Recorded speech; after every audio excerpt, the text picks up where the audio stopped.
I'm gonna give you. Hey, Hey, Chibali Swakwig. My name's Tim. and I'm Eric. And this is the Tim and Eric Craft Show. Hold on, who's this guy? Oh, hey. I think this is Chief Mike. Hi, Chief Mike. How you doing? Hey, Chief Mike. This is our broham. He's going to be sitting here, listening, setting off what it is we're going to be speaking about tonight. He's our little warrior all the time. So, Eric? Yeah. What are we speaking about tonight? I think we've been hyping it up all week long. Yeah. We've got the live stream, but really, we're going to be making something really fun today. We're going to be making some medicine wheels. If you haven't guessed it already, check this out. So we're going to be making some medicine wheels. We're going to be talking about a little bit, maybe some of the cultural teachings that we've gotten maybe from some of our elders, some of our observations about the medicine wheels. And we also want to hear from you what your observations about the medicine wheels are. And we hope also that you're going to join in on the fun and make some of these things. And then we want you to actually send us your photos, Tim and Eric Craft, Instagram, Twitter. And yeah, we'll probably be hyping that up. Sure. That's how these live stream goes, right? I think you got to hit that like, that subscribe, that notification bell, all that nonsense, right? That's me hitting the subscribe button. Look, we're already on here, self-promotion. Yeah, right? Yeah. Because we're our two biggest fans. So I'm going to jump right into it. Before we always craft, I was always taught by the older people, especially the women. I had learned a lot of my crafting ideas and skills, and I say talents, by the women. So there was a time where I was staying in our longhouse back in Ontario, and I was kind of a caretaker there, and I had an opportunity to hear the older women when they'd come there and work on their blankets and their regalia and all that stuff. And so one of the things that they had always said is, when you're crafting, that we should always be thankful, and we should always acknowledge our ancestors and acknowledge the places that we are around. And for us back home, some of the things we do is we smudge. And so what I want to do first is I want to smudge. I have my little smudge pot. And what is smudge? Just for some people that this is new to them, what are these guys doing? So they're smudge is I guess kind of a term that's referring to what we are doing. So smudging, there are different kinds of plants that we use. So some of it is sage, cedar, tobacco, and sweetgrass, which actually we're going to be speaking about in the medicine wheel, because they're represented within the medicine wheel that we're going to be learning about and talking about. So today it looks like we've got some some white sage here. Sage, yep. So there's different kinds of sage that we have. I have a little bunch of white sage here. It's the hard stuff. So I'm gonna light this up. So the reason why I was taught to smudge whenever we were crafting is because we need to come about this and come to it in a clear mind, with a good mind, and we need to be focused on what we're doing, because we're not just doing something that's fun and thoughtless. There's a lot of energy and thought that goes into it, so we have to be mindful of that. And so one of the ways that we clear that in some people's belief is we smudge. And what I'm doing here is I'm going over the places over my eyes. I'm asking the spirits and Sumpointisun, our creator, and our ancestors and all the people that are around us, to send that energy to help us see with clarity, with good intentions, to see the beauty and the goodness that's in the world here. So also we go over our ears. We take the smoke, we go over our ears. And the reason why we go over our ears is because sometimes in our day-to-day life, we don't necessarily hear all that beauty that's spoken to us, all the good things and all the compliments and all the really good things that people are explaining to us and saying, oh, you look nice in that shirt today. Oh, thank you, buddy. It looks nice. So the purpose of that is we go over our ears, and we're just asking for clarity, I guess, for all that gunk or whatever it is. If you got dirty ears and you got to clean it. My mom would always say, TJ, clean your potatoes out your ears, she would always say. I don't know what that means, but anyways. That reminds me, I got to go get some Q-tips later. Supposedly, you're not supposed to do that. Oh, no? The best thing that works for me is ear candling. I've heard about that. Ear candling works. So when we're smudging our ears, then we go to our nose and our mouth, and we're just asking that to be able to smell all the beautiful things that's in this world, like all the flowers and all the really beautiful fragrance. Yeah, speak right to him. The fragrances and flowers. And when we go over our mouth, what we're doing is we're taking just a little bit of that smoke into our mouth, and what we're doing is we're asking. You don't have to inhale though. We're not here to. I know we're in Vancouver, and there's that stuff you do want to inhale. You know what I'm saying? But what are you talking about? It's legal air. Now. Yeah, air. Yeah. I'll smoke out now. Speaking about it. So, anyways, yeah. Vancouver. Are we supposed to say where we are? Anyways, the whole point is, smudge. You just want to be in a good way. Yeah. So you just smudge yourself.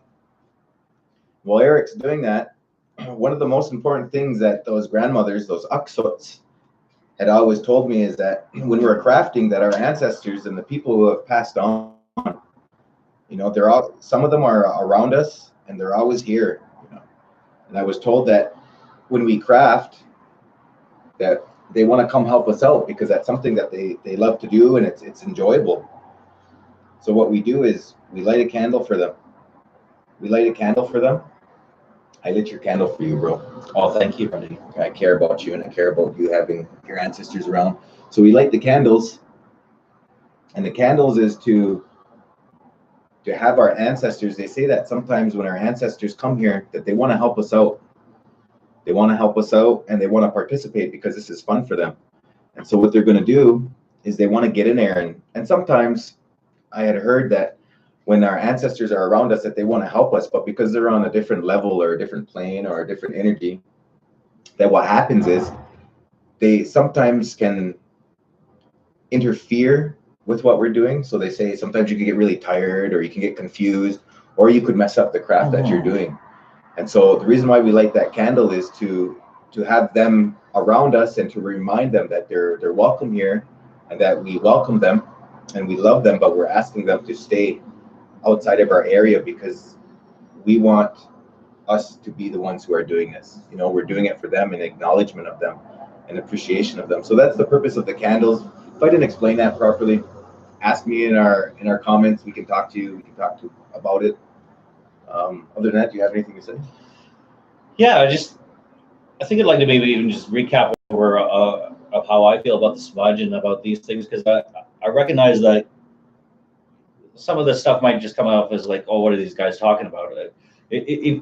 For those people that are this is new to you and it's you've never seen this before, and what are these people doing?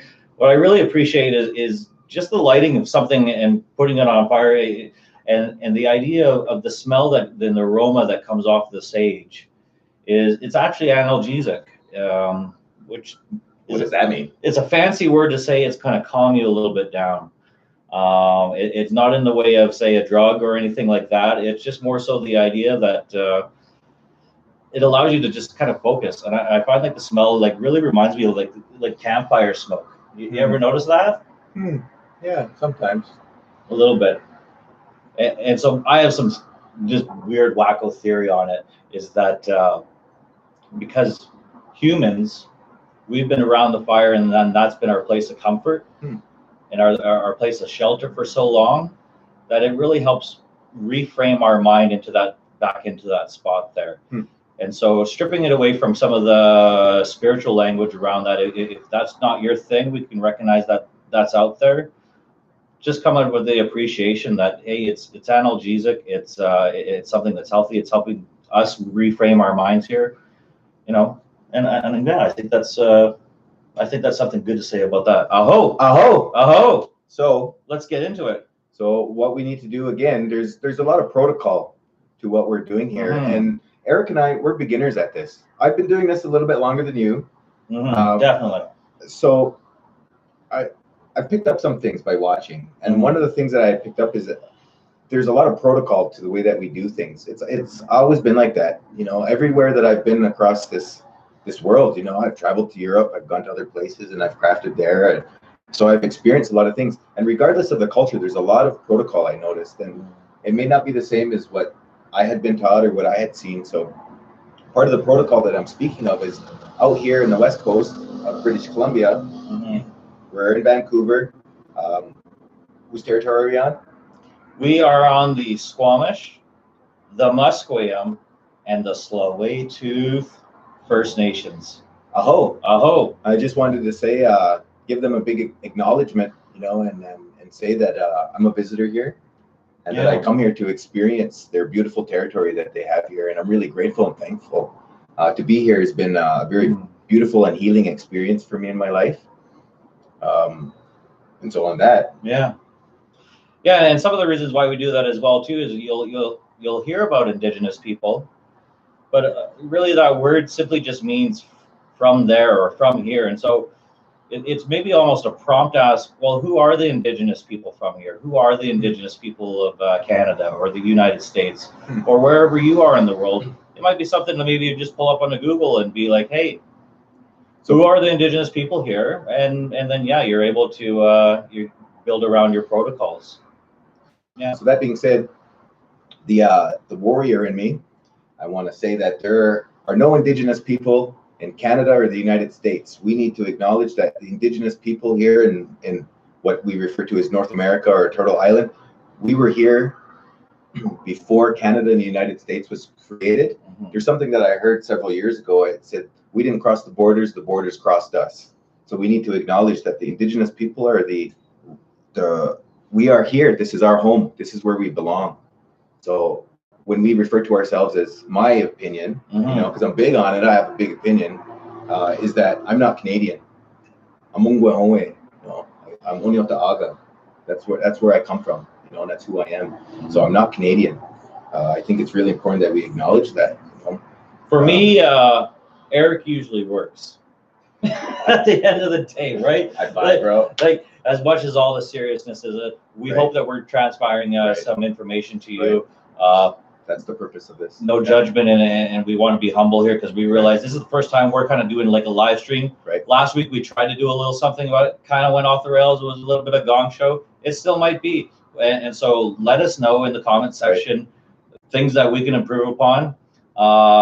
One thing I know we can improve upon right now is we need to have that door closed over there just for a second. We've got actually our assistant Janelle in the background. Hi, Janelle. Hey, Janelle. She's our director. And we're Hi. Yeah, our director, non-assistant. She's our director. So if we could get that door closed just so that we can get some of the echo on there. So it's going to get a little hot in here, so I apologize, right? So might see a sweat right here on the show. So one of the things that I always encourage everyone to do is if you can speak your language, speak it. Our language is very important. And why our language is important is that it comes from us and it's a direct connection from where we come from, and so there was a lot of things that happened to us, to Indigenous people, here in Canada and the United States. Residential schools was a huge one.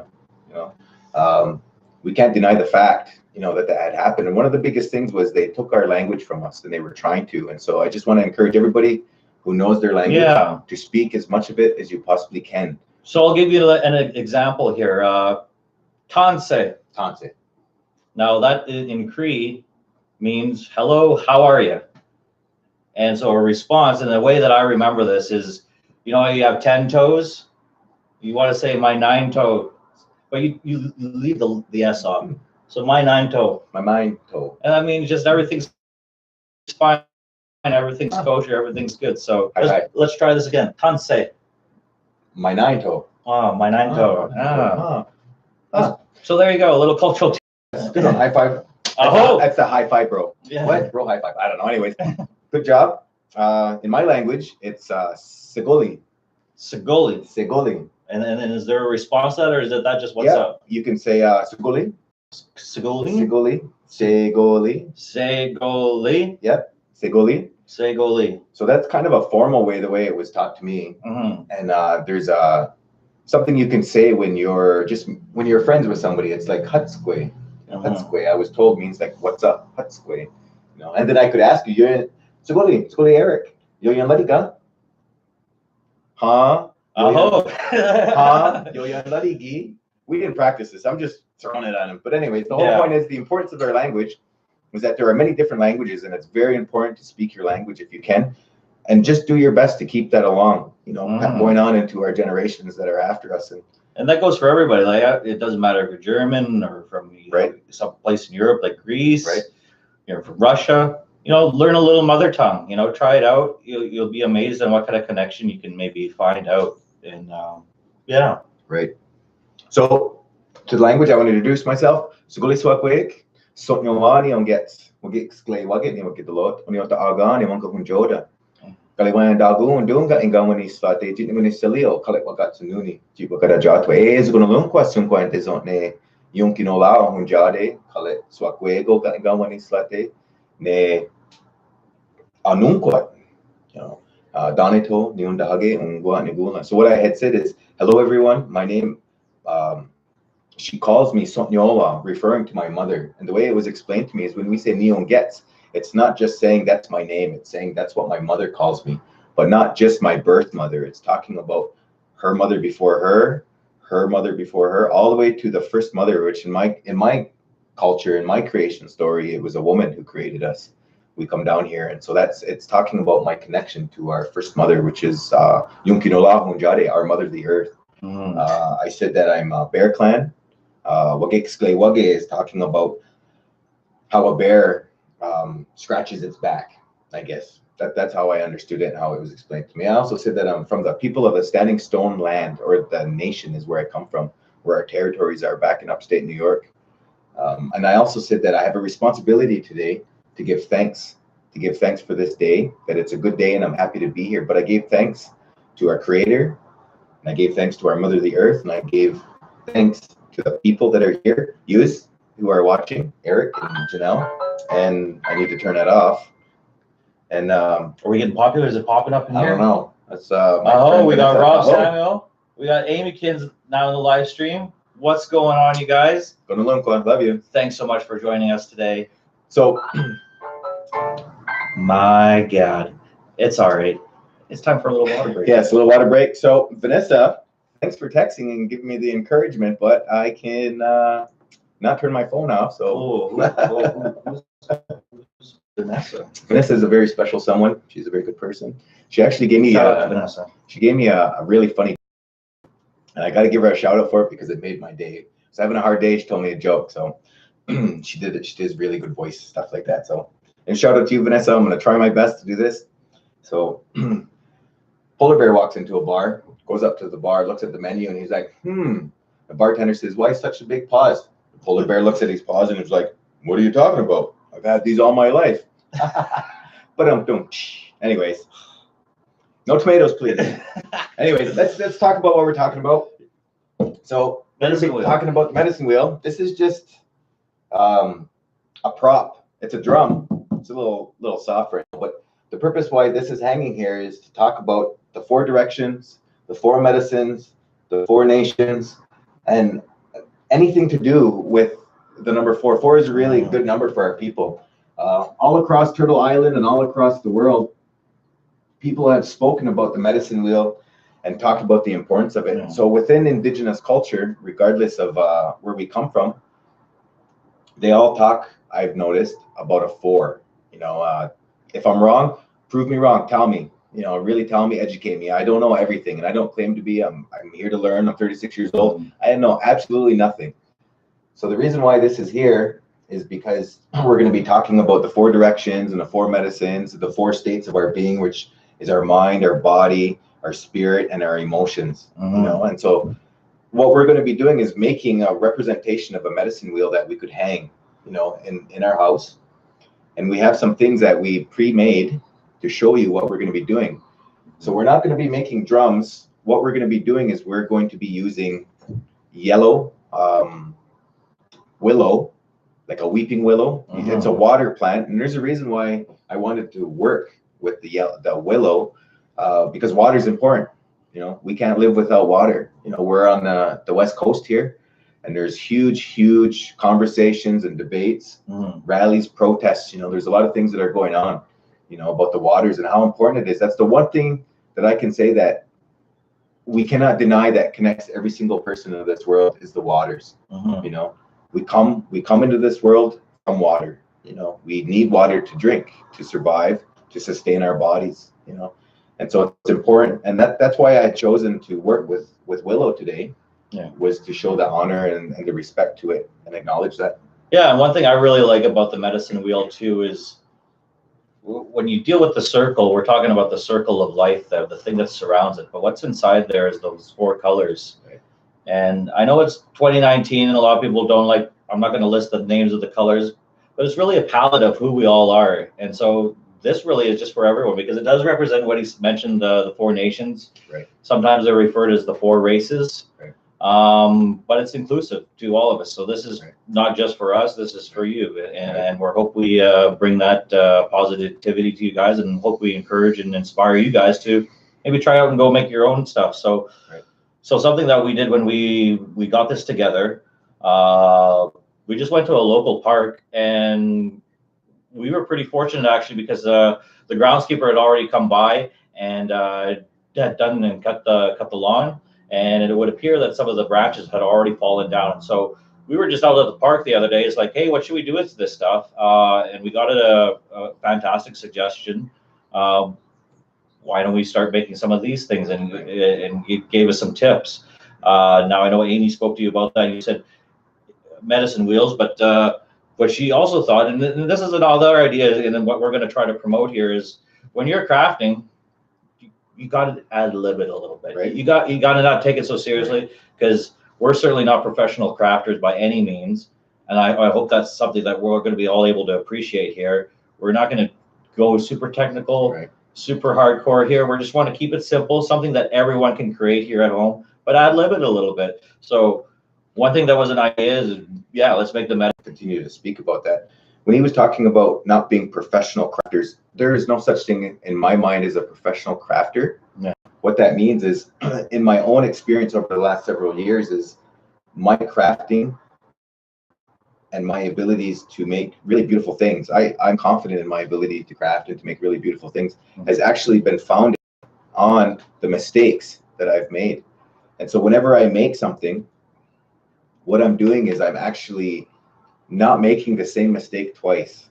And that's what makes it beautiful, is because I'm remembering when I'm making something, I'm like, hey, I did this before, I need to change it up. Hi, Mom. Mom's in the hi, Mom. My mom's in the chat. Hey. Hi. Aho. And so happy Mother's Day weekend. Happy Mother's Day to everybody. Yes, thanks for reminding me of that. Yeah. Make sure you give your mothers a call, or you know what? Even better, get your mother a gift. Right. And make it. But I find that means a lot to people. Right. You know? You don't have to go out and spend a lot of money. This comes from the heart, because when you focus on one thing, it's your mind that's putting it into action there. So one of the things, again, just give you, it's the first time we're ever doing this. If you see me looking at my phone, it's not that I'm looking at text messages. I'm just trying to get an idea of who's all online. If I see comments, I'll do shout outs, all of that. And we encourage that. If you know something that we don't know, comment, tell us. Let us utilize that. So again, back to the whole crafting thing, is in our promo that we put out a few days ago, was we were talking about I was talking about the purpose of why we're doing this show is because we would like all of you and all of us here to rethink the things that we throw out. Yeah. And utilize, recycle, reuse, and what's the other one? Help me out with the R. There's 3 R's I was saying. Reuse, reduce, and recycle the natural materials that are around us, and to rethink the things that we throw out. And I recognize that, that slogan, it's kind of got a bad name for itself. You've seen some stuff in the news about where we've been shipping that recycling. So maybe this is maybe a good start to reclaim that the 3 R's there, and maybe focus in on how to get it done right. So why don't we get into the show now? Yeah, that's what we're here for. That's a nice long introduction. Right. What kind of mediums are we starting to work with today, so Tim? Today, these are just representations of things that we had started to show you.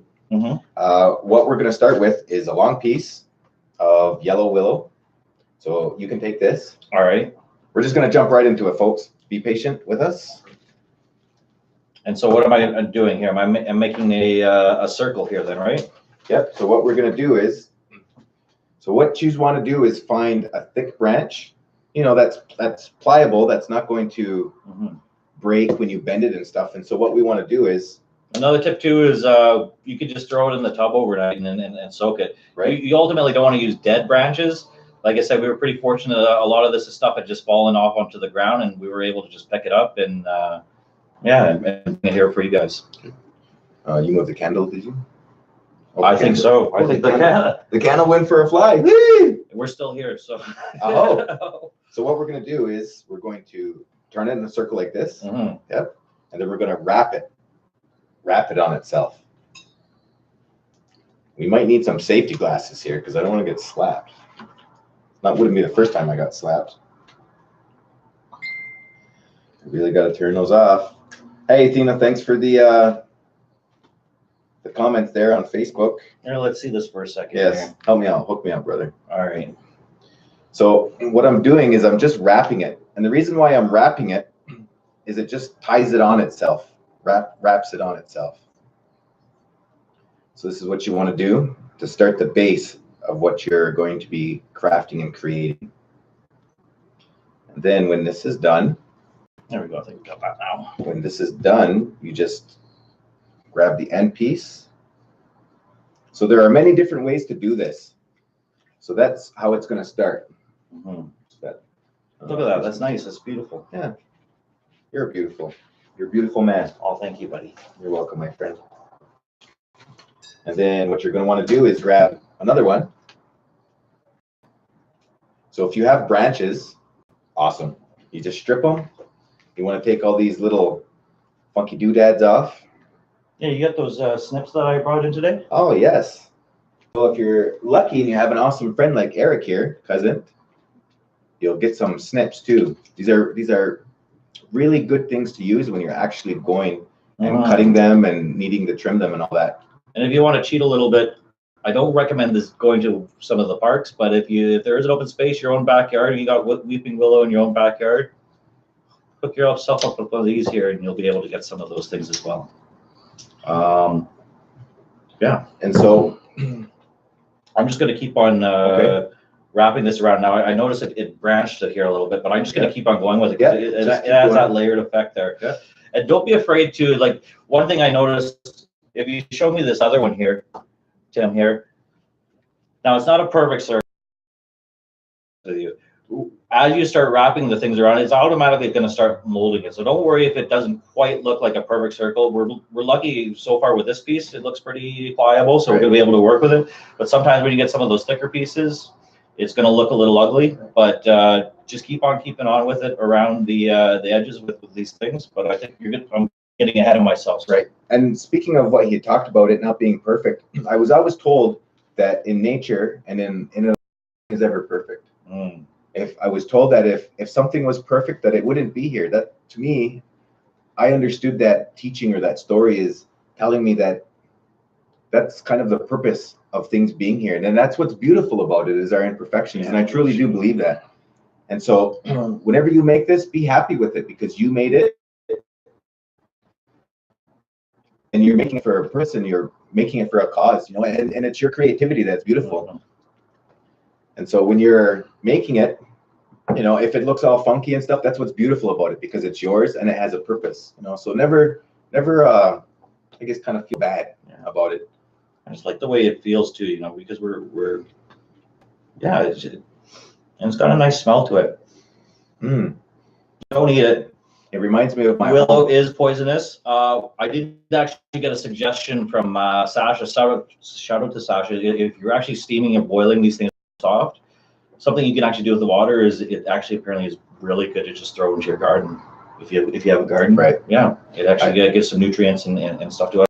Have you heard that one before? No, but you could probably see in my face that I want to continue to talk about putting these things together. Go for it, buddy.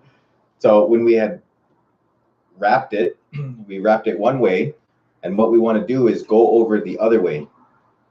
Wrap it. So I wrapped it your view, which is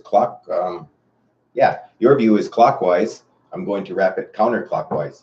Oh, okay. And so what that does is it just, when it dries, it's going to tighten on itself. And so that's how we keep all of it together. Now you'll notice that we're not using any glue. We're just using the natural material of itself to.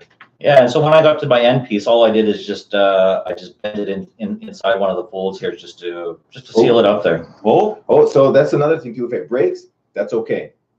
You'll just have to adapt. And that's a good thing about crafting is you learn eventually, well, some of us anyways, I think I did, was learning how to adapt to the changing environment of the things that we're crafting and making and all that stuff. So that's why it's important to find the pliable pieces that you're going to be working with, because you will come across things that are going to break, like this one that just did again. Who picked these? It might have been me. I can't remember. You did an amazing job, by the way. Thank you. Oh, you did amazing. You did do an amazing job. So the one thing I also wanted to talk about, because I'm starting to feel it now, is whenever you craft and you get into it, it's calming. This whole process of doing it is quiet, and quiet is good. We're not here to produce something just to produce it. We're here to find something that is calming for us. You know, for me, it soothes my spirit, you know, and that's why I do it. And I feel great when I'm doing it. Now, some of you may not know, but I was a firefighter for quite a while.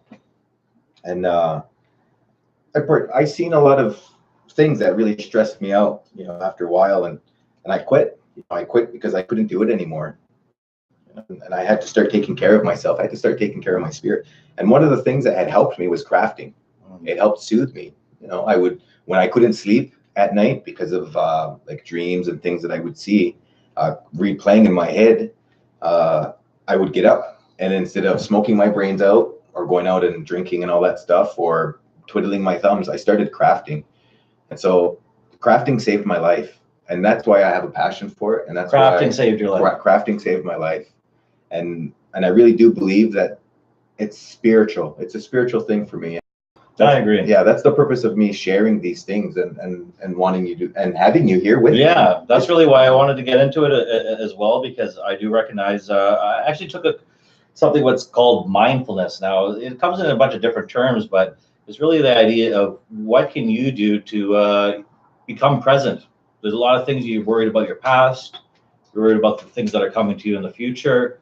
Sometimes you have the whole barrage of like everything, like the news, the social media, you name it, whatever that stresses you out in your life, you owe it to yourself to take the time for yourself to just sit down and just focus in on maybe one thing. Just try to get to that moment where you're just being present, where you're just working on something.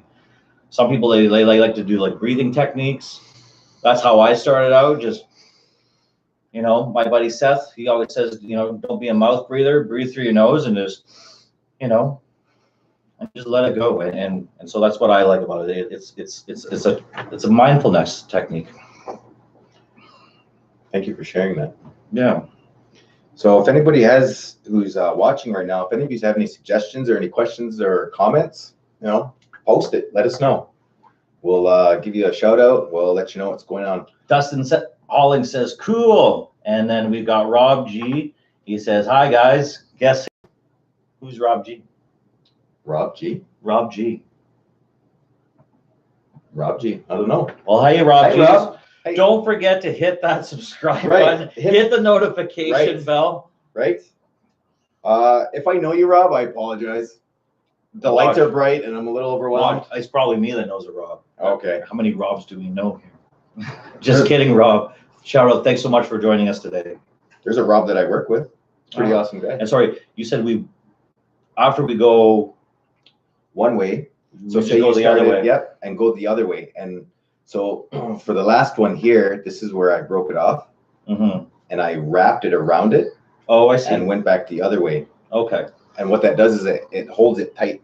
Okay. When it's finished. So this one I think might be a little done. So as well, smudge when we're crafting is because a lot of the materials that we're using are alive or have a spirit or provided some sort of gift to us. And so we also need to acknowledge them. And that's another thing I forgot to speak about and wanted to, was about imperfection.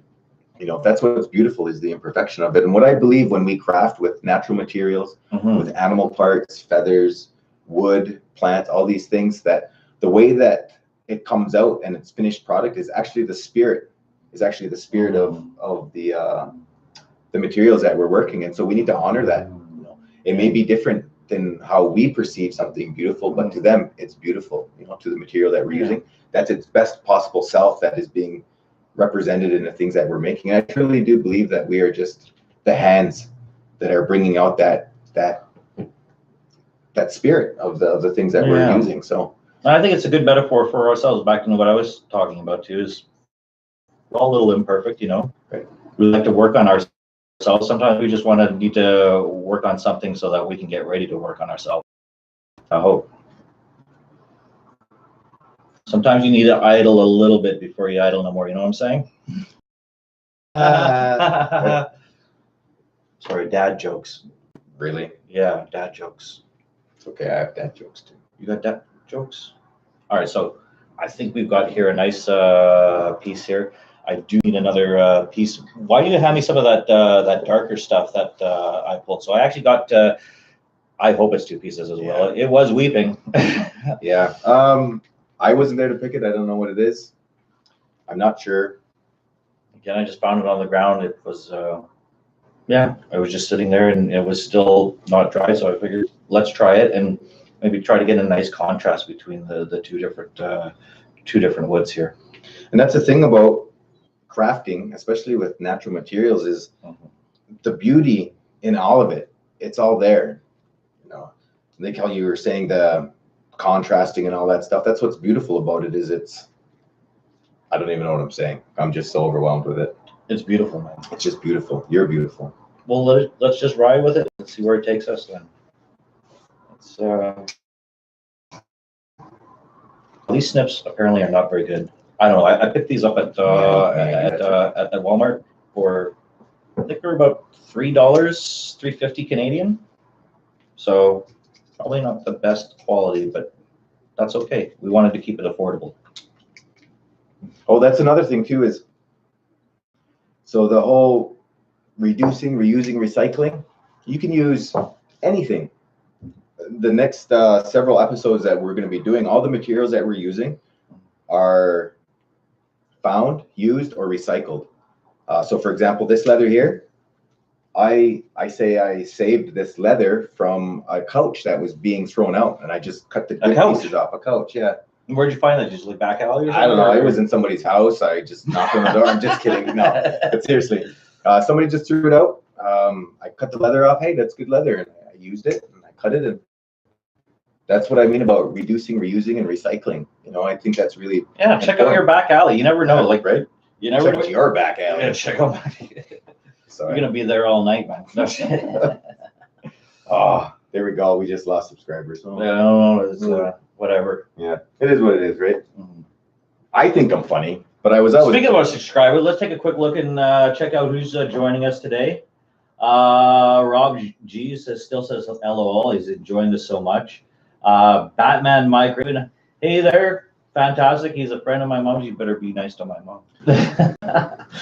And Zoe says hi, Alan. So I imagine Batman's Alan there. And Rob G says, just keep your lips off the floor. Thank you. That's a fantastic advice. Oh, so we were in our improv in our class. So Eric and I are aspiring actors. Inspiring. Inspiring. Yes, I love that. High five. Yeah. Roll five. Did you hear that? I don't know if it was a spelling mistake, but we actually got a shout out from our friend Janella, the director here, who said that we're inspiring actors. Now, I think she might have meant we're aspiring actors, but I'm going to take the compliment. I'm going to take the compliment, and she knows what she said. Yes. She knows exactly what she said. Thank you. Yeah. Thanks, Janelle. Thanks, Janelle. She's confirmed that she didn't mean this way, so thank you so much. I'm feeling all warm inside. So what I also wanted to throw in there is the finished products that we're making. We're going to pick one subscriber randomly the next week. Mm-hmm. So whatever we finished here and it's finished, we're going to pick one subscriber and we're going to give that to you. We're going to pick you randomly and we're going to send it off to you free of charge. And, just as a thank you. And so what we encourage you to do is to come back next week, and sometime throughout our show, we're going to pick a subscriber. And then if your name's on there, we'll send it to you. We'll send you a message, get a hold of you somehow, and then back at who's providing the comments, who tuned into the stream, who's subscribed. Again, we have Instagram, Tim and Eric Craft. We have Twitter, Tim and Eric Craft. Go ahead and hit those things up, and we're just going to start pulling them together into a nice little spreadsheet. Don't think that you can double down and just start spamming us, get me into the content. We're just going to make sure that there's only one name per register, and then we're going to give you a message once we draw out a name. We've already got an idea. We're going to go to random.org, and we're going to get some space noise to we're going to assign you a number first, and then we'll use some space noise to get a random number generated for you. So that'll be tune in next week to find out if you won. Aho! Aho! So like I was saying, what are they winning again? They're winning. Sorry, buddy. I just want to talk. Big personalities coming live on the air here. We're going to compete for it. But that's okay. Where you're going to win is we're going to send you one of these finished products that we're going to be making here today. Okay? Go ahead, sir. Sorry about that. I don't want to talk anymore. You don't want to talk anymore? I have nothing to say. That might be better. No, did I can't say I feel that because I have no feelings in my heart. It's no more. Whatever that means. Anyways, that was my attempt at some sort of. Again, we're in acting school. These things are bound to. I've trimmed this down, and I don't know if you guys are watching. The main line here and just cut off some of the branches there. We're going to use those as our smaller pieces as we wind above, like he was saying there. So I think I was going that way, and then I went this way. So we're just going to go right back to it the other way there. It's already looked, there's a perfect spot. I don't know if you can see that right there. We're just going to put that in there, and we're going to keep on keeping on here. And keep on keeping on. Hopefully it won't break, because this stuff is, I did notice it's not as all right, you keep on talking, and I'm going to go and find out. And where's the link, Janelle? Is she just talking in the live stream? Let's take a look here. Is it getting out of hand? Cool. Rob G. Hey guys, guess who? Rob G. LOL. I'm enjoying this so much. Batman, Mike Craven. Hi there, gentlemen. My name is Alan Craven. I'm a friend of your mother's. Oh, you better be nice to his mother, man. Just kidding.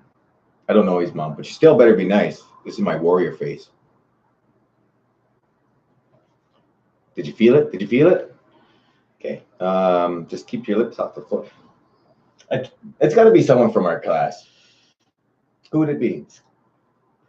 Rob who? Oh, it's what's her face?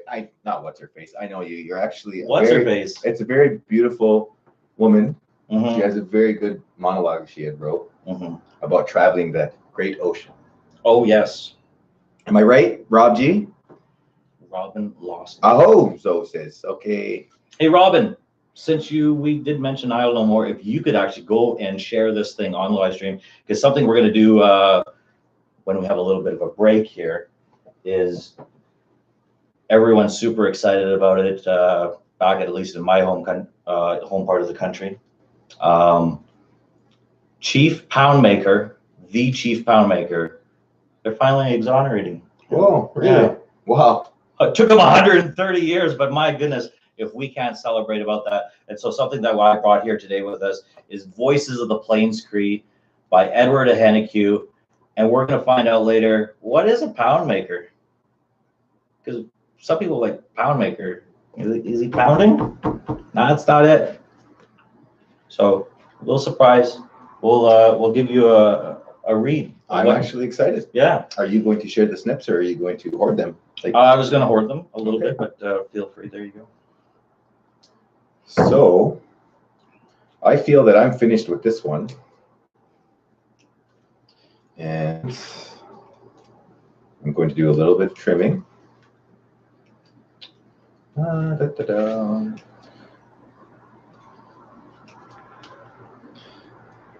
So another thing that keeps coming up, I see it in the corner of my eye, is I got this button. I'm not sure if you can see it. Can you see it? Can you see it? Can you see it? What's it say? Can't see it. Can you?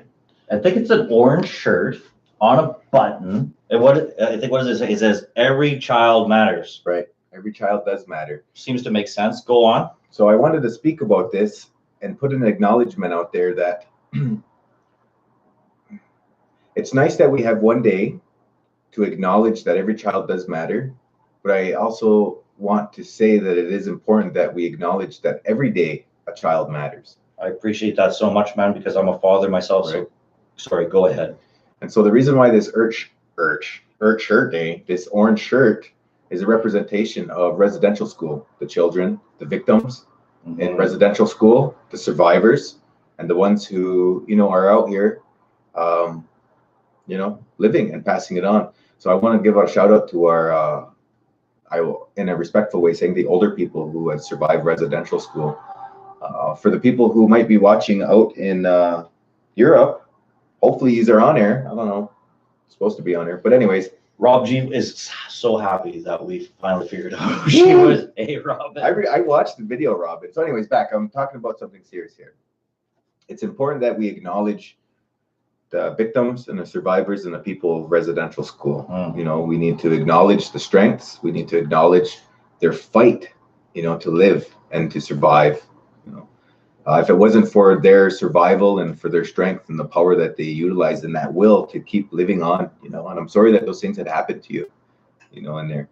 But I want to thank you, because if it wasn't for you, I wouldn't have the things that I have here today. And so I want to give a big shout out to you and say, Gonolunkwa. Gonolunkwa in my language means, we use it as I love you, but what it means is that you're a medicine to me. And so for you survivors and the victims, and the people who are here, to have carried on the way that you have, thank you. You're a medicine to me. And so I just wanted to give a shout out and tell you that I honor you and that I love you. Yeah. And if you guys still don't know about that, I'm pretty sure you've got a search engine field ready. Check out Orange Shirt Day. Find out a little bit more about residential school. It's a bit of an eye-opening cause, and it really kind of shed a light on why maybe where there's so much frustration sometimes with us. I think I'll just leave it at that, because I know that can be a whole can of worms. Right? Aho. Aho. All right, so check this out. Beautiful.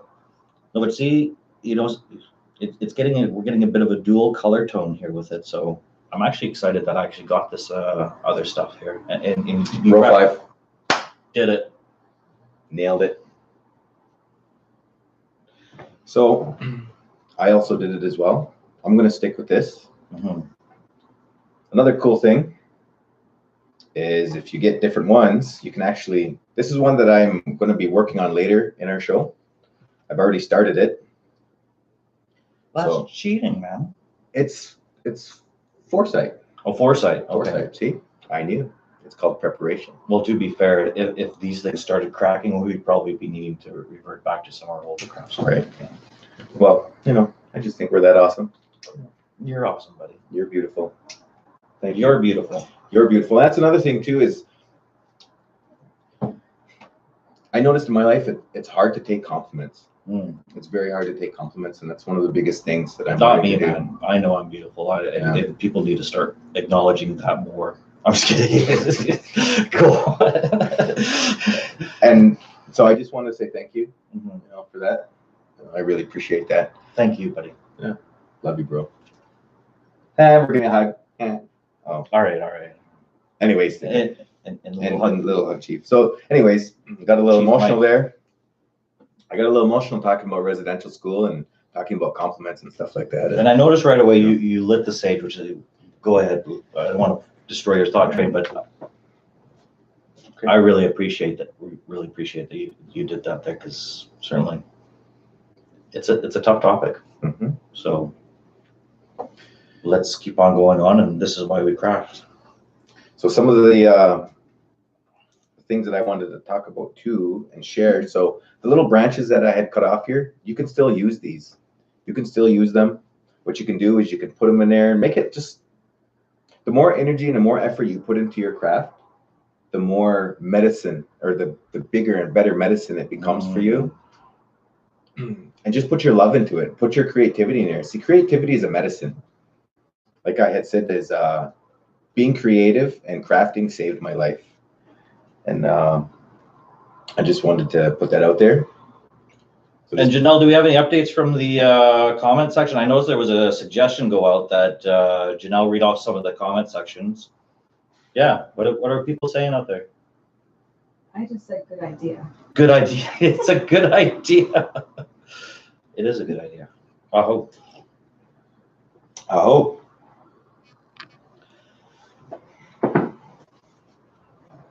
So some of the things I want to be talking about the medicine wheel is I've never made these before, and I've always wanted to.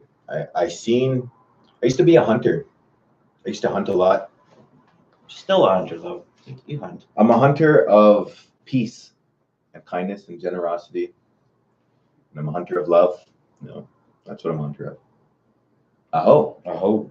My job is done. Mic drop. See ya. Just kidding. So the show's now on. Hi guys. Can you imagine the shell shocks? Batman Mike Craven says, Stillman's the rate you're making are beautiful, looking like what you're doing. It reminds me of the circle of life, or casting a circle, what we witches do. Oh, right. Perfect. We got some Wiccans up in there. Oh. So that's the thing too, is the circle is a beautiful thing. That is all. No. But everything that I had noticed within my own culture is that the circle is important. It doesn't end, and it doesn't begin. It's just continuous, and it just keeps going. And so just like how our people are, we're alive today, and then when it's our time to go home, or Galunyage, Creator's place, when our heart stops and we stop breathing, we don't die.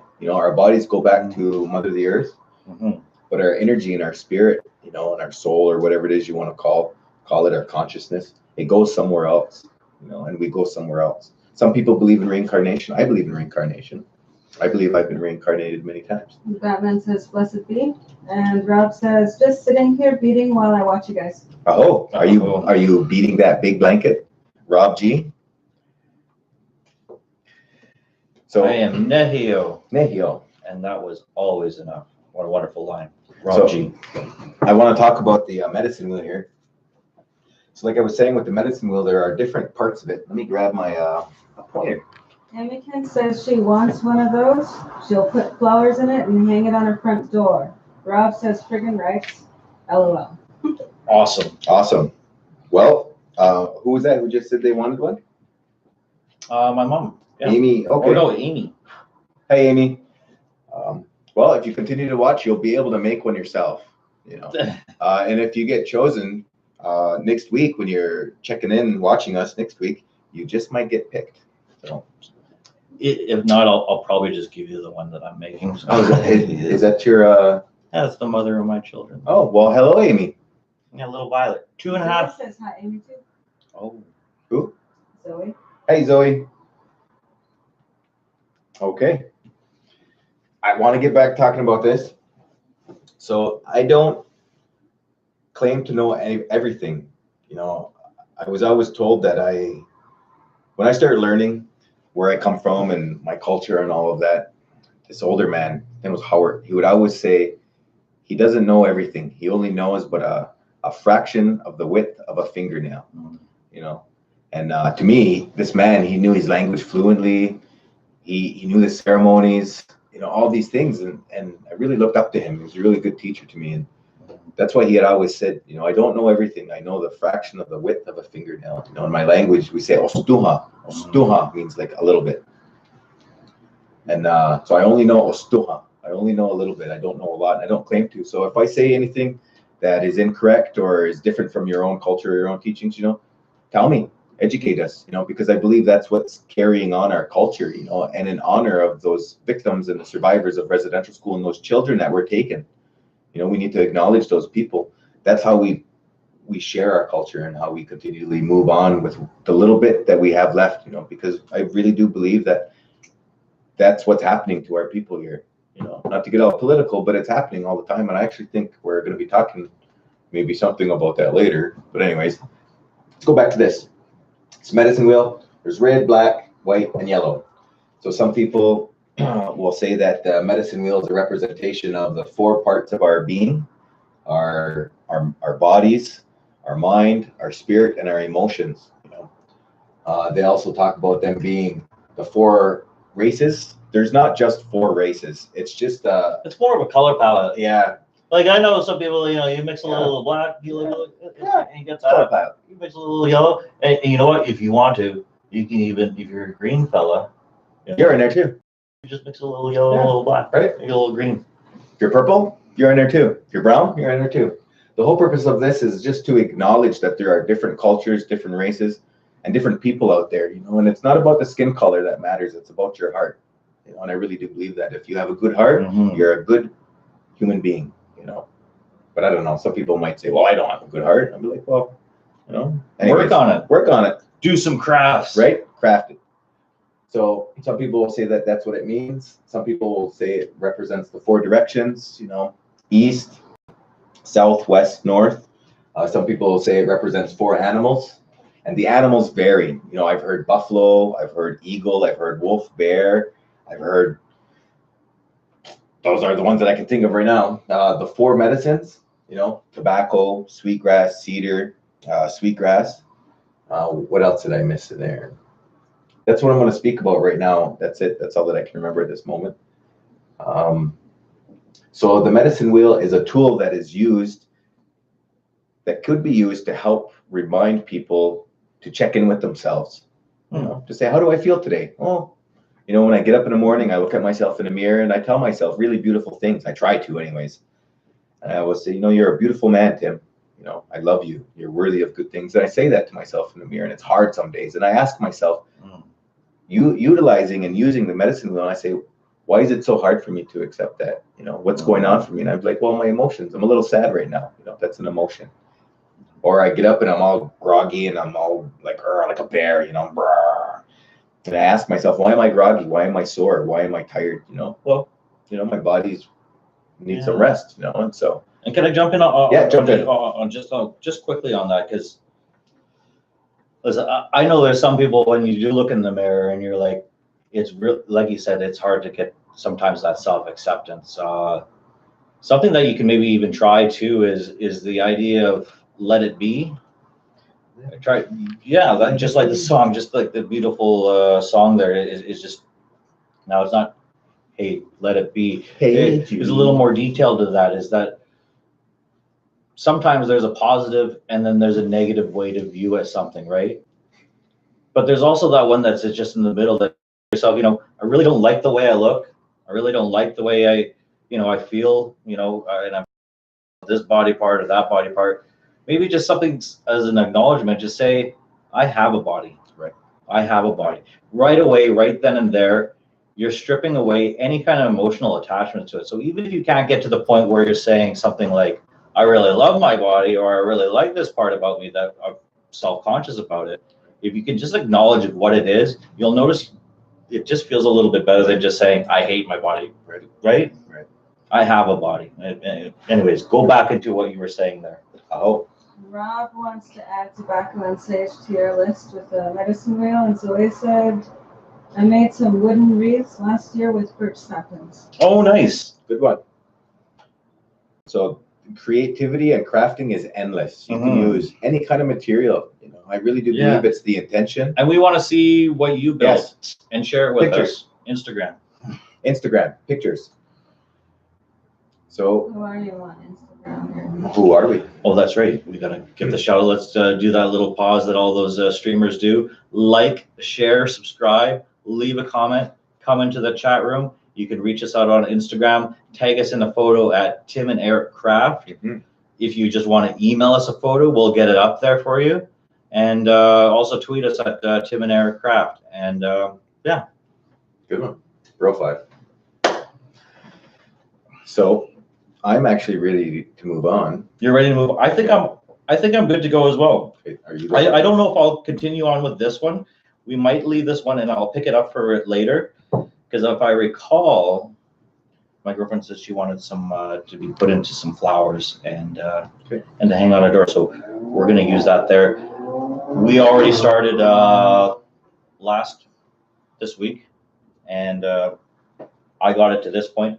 Now, what I do want to do, because I do like the two-tone-ness. Do we still have another piece there? Yes, sir. Because I would like to just wrap one more around this, and then I'm going to start trimming it up. maybe if you could start explaining what the next step is with yours, and I'm going to try to get there real quick here. I'm just going to wrap this one around here. Okay, so I had started this one a couple days ago, and what did I use? I used twine. That's what I used twine on here to represent the 4 directions and the four parts of our beings. Excuse me, I got to grab the twine. So this is what I used. I just went to a dollar store, grabbed it. I didn't recycle it. So I grabbed some. I was told to put it underneath the light. See, that's why it's important to have a director. Oh, Janelle, you're awesome. So I bought some twine, paid like $1.50 for it. So I like using the natural browns and stuff like that. For me, it's a really beautiful thing to use. So all I did was I just wrapped it, and I'm going to show you how I'm going to wrap it again. Need some scissors. Another one. So Zoe says, LOL, you guys are both amazing. Crafting has a way of de-stressing one's turmoils and bringing harmony to body, soul, spirit. oh, It's that word analgesic. analgesic. Analgesic. You just taught me a word, analgesic. Analgesic. I thought you were insulting me when you first said it. I was Well, like, hey, where are you getting at? that anal, eh? Wouldn't be the first time I was called an anal. Quit being so anal. All right. It's a family show here. Right? Family show. Right. Aho. Aho. So all I'm doing is I'm using the twine, and I'm just wrapping it. That's all I'm doing. And it's not necessarily going to be perfect. So if you wanted to use the twine, you can use the twine. Are you ready to move on? No, I'm just watching. Okay. So I'm just wrapping it. Probably have to do that in a second here too, right? Right. All right. So I'm just wrapping it here. You can see that up there. So there are times where I'm making like really important things. Like the medicine wheel is really important. It's not just something fun and cool to look at. It's actually a medicine. It's something that represents, it's a tangible representation of a teaching and of lessons, you know, to be mindful of our mind, body, spirit, and emotions, the 4 directions, the 4 beings, the four nations, 4 animals, all of those things. So it's important to be mindful of that. And so you could even make it into a ceremony if you wanted to. Every time you wrap something on it, you know, be mindful and think of something that you're grateful for in that direction. So for example, let's say this represents the north, the top part here that I'll say this is the top, the north. So what's in the north? The North Pole, okay? Snow. Are there penguins there in the North Pole or the South Pole? I think they're down there in the South Pole. So let's speak about that too. Penguins? Polar bears, for example. Okay. So well, why such a big pause? What are you talking about? I've had these my whole life. Thanks, Vanessa. No, but seriously, in the North, we need to be thankful for that as well, because of our existence here on this planet. Human beings, Homo sapiens sapien, if I remember correctly, school me if I'm wrong or incorrect, we are polluting the environment. We are creating CO2 levels, all those things. If I'm wrong on that as well, tell me. But we're heating up the planet, and what's going on is the ice cap, the climate change, right? So that's what's being affected up there. And so when you're wrapping these things, it's important to be mindful of those things, and, you know, just give a little shout out, a little prayer to those animals and to the North Pole, and saying thank you, you know, for sustaining us. You know, we need to be. I don't want to push my opinion on anybody, but I think it's important to say that we need to be mindful and acknowledge that we're having an impact on this planet, and we're hurting our Earth. There's no plan B or planet B. You know, we only have this planet here, and so without. Like remember back in the 80s, like it was like totally the thing. Like you just roll down your window when you're driving there, throw it out the side. We don't do that anymore. There's a reason for that, because a consensus was achieved that, hey, it's probably not a good idea to do that. So let's wait until the next stop, and we'll get it into the right containers. Right.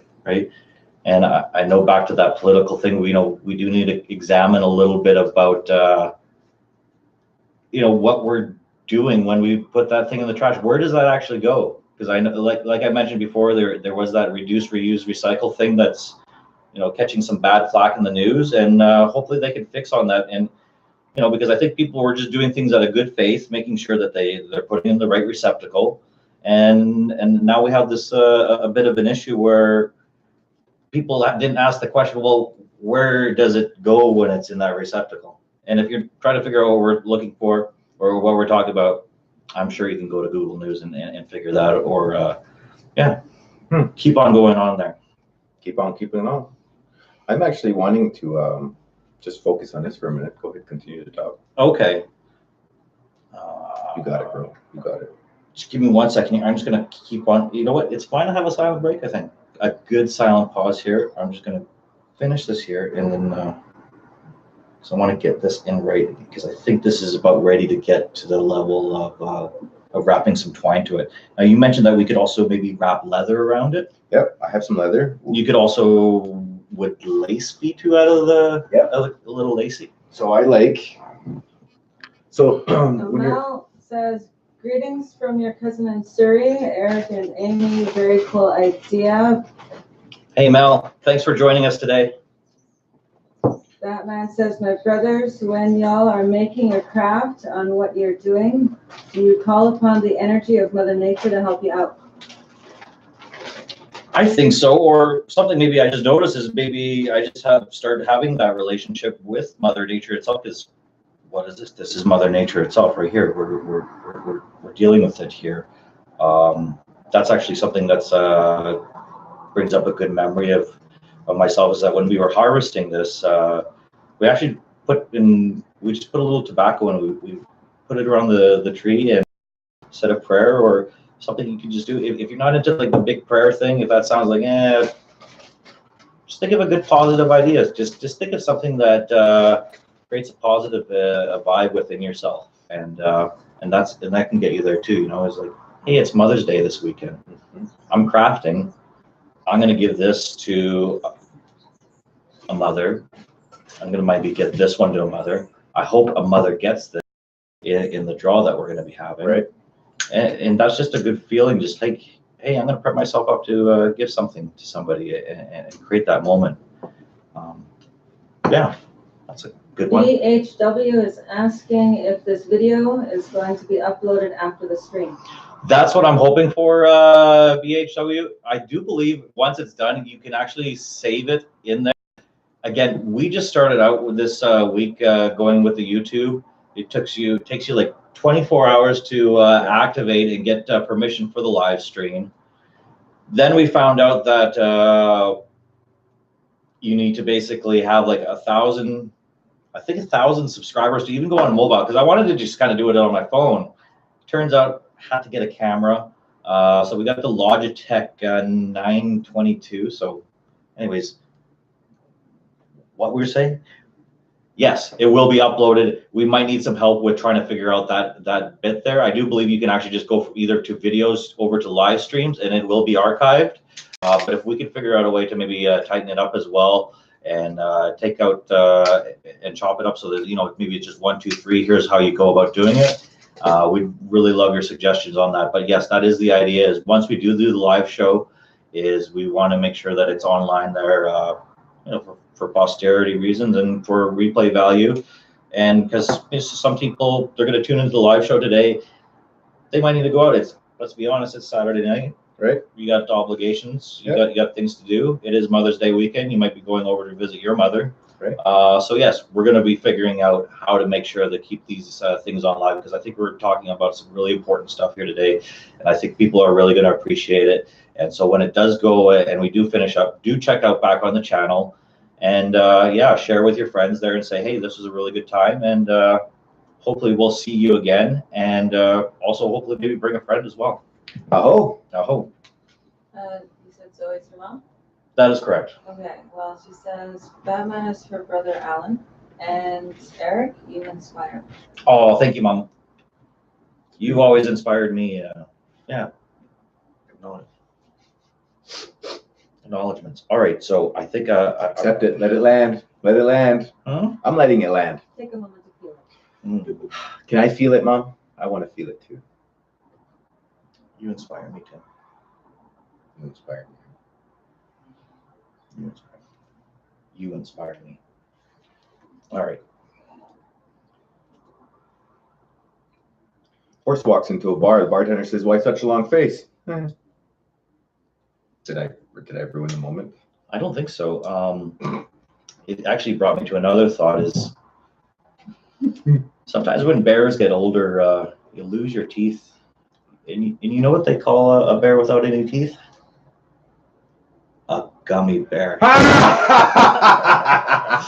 right. That was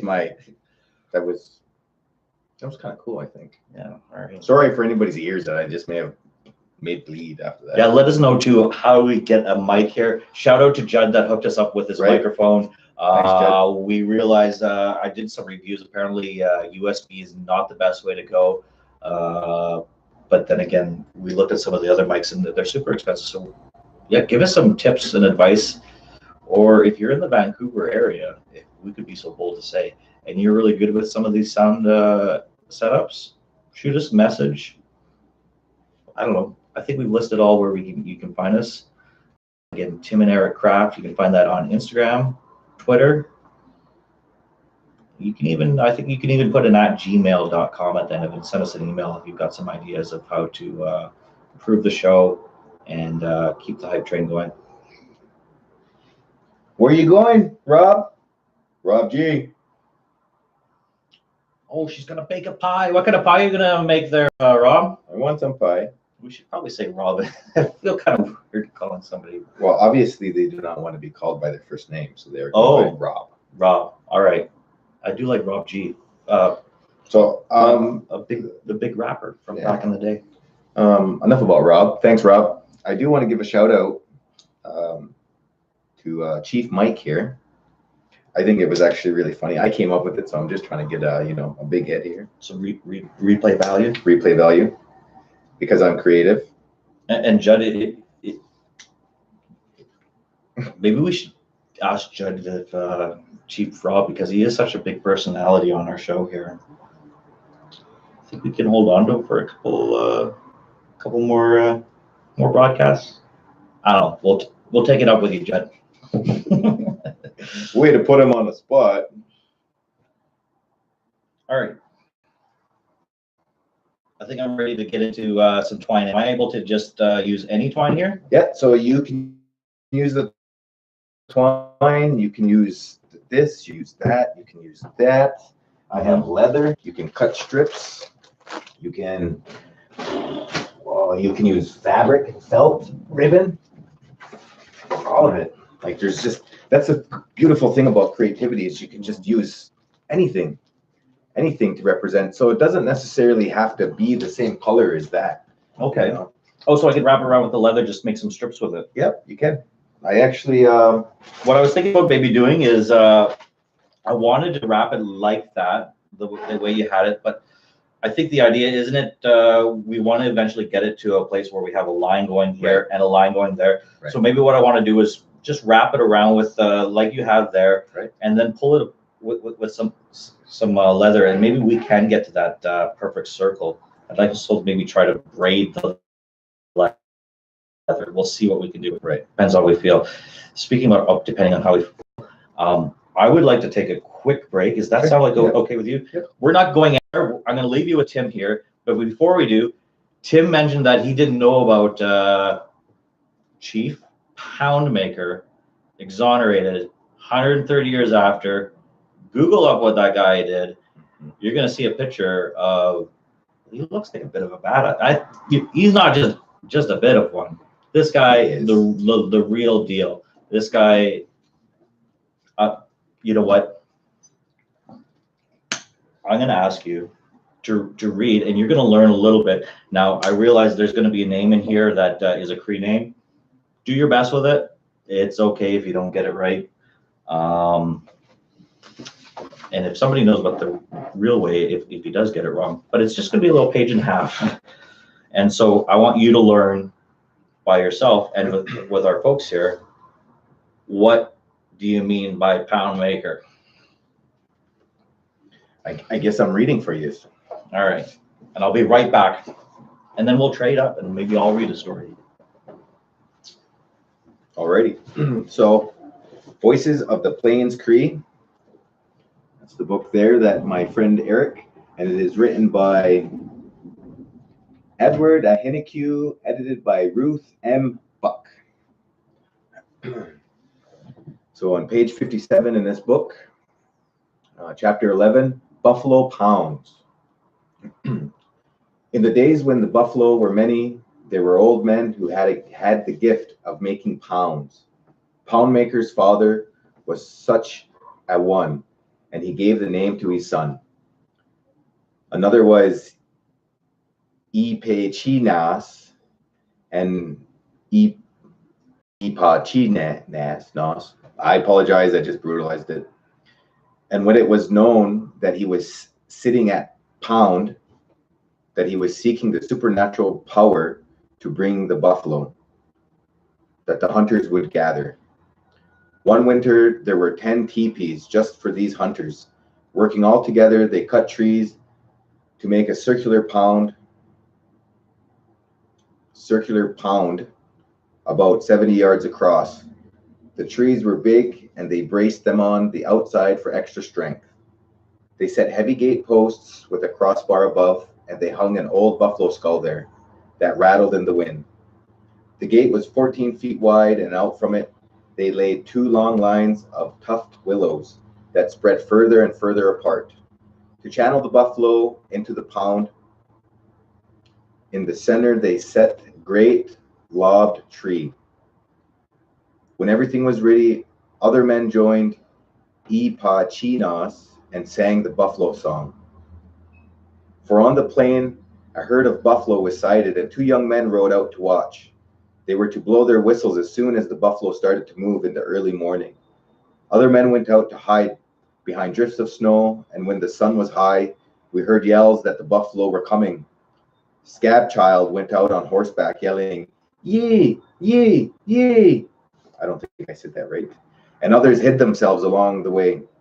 The buffalo were spread out in a long line, and the noise of their coming was like thunder. Whenever they swung too far one way or the other, the men who were hidden on the side would jump out and yell, "Ahoy! Ahoy!" and fire their guns. The buffalo came on between the lines of willow and through the gate, and they circled round and lobbed tree at the center until the pound was filled. Then hunters closed in, stopped the gateway with poles and buffalo robes. Sometimes it was evening before the pound. Is it pound or pond? Pound. Pound. I don't know. Tell us. I don't want to say I'm illiterate, but I think I'm illiterate. You're doing fine. Filled. No one was permitted to shoot a gun or arrows until it was daylight. Once more, and the slaughter could begin. Then it was all the same. Yell and shoot, snatch arrows from the dead and dying buffalo, shoot again, all wild terror of animals, lust of killing. He would cut the meat till late at night and haul it with dogs to the encampment. It was fat and good, but there was more, much more than he could use. Young animals were cached to freeze. Other bands came to join us and to feast. Their hunters wanted to make a larger pound for greater slaughter, but Ipachinas would say no. Just sit and drink the berry soup that the woman made him from their bones. Towards spring, we took the hides to Fort Pitt and the skins of many wolves that followed the herds. For 12 wolf skins or 3 good buffalo hides, we could get 1 blanket in trade. They got ripped off. Chiefs who were chosen by the Hudson Bay, my own opinion on there, but we can't deny the past, who were chosen by Hudson's Bay Company were given more than that, and their men brought them their first trade. Traders came to our encampments too, and it was always buffalo hides and pemmican. Pemmican. Yeah, it's like a dried meat. It actually can last a really long time, and they would use it in trade. It would be a great way to preserve the meat and be able. Go ahead. So, and they wanted pemmican. Hides, shoot, see who can shoot most, upon men's greed and on the creed for the inordinate slaughter. That's pretty heavy, man. I hope it gives you a little bit of the, well, one, you've learned what a pound maker is. He makes buffalo pounds, the places where you like a corral. Yeah, corral the buffaloes, Yeah. and then you would slaughter them and you would trade them to the Hudson's Bay Company. And as you mentioned, we got ripped off. And I just want to go back to that last line because I know it says there.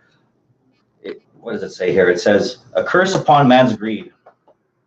I think that's very reflective from the author, what he's saying there, of really what happened there. And it also says on the crease for that inordinate, see, I'm illiterate too, slaughter. I want to describe and show what he had made. Yeah, so I want to talk about that just for a second because I think hindsight gives us 20/20. We're able to look back at that moment, and certainly I don't feel like the Crees are cursed. I don't feel those people are cursed, but it really does take me back to the idea how it might have felt just knowing that you had a hand in something, you know?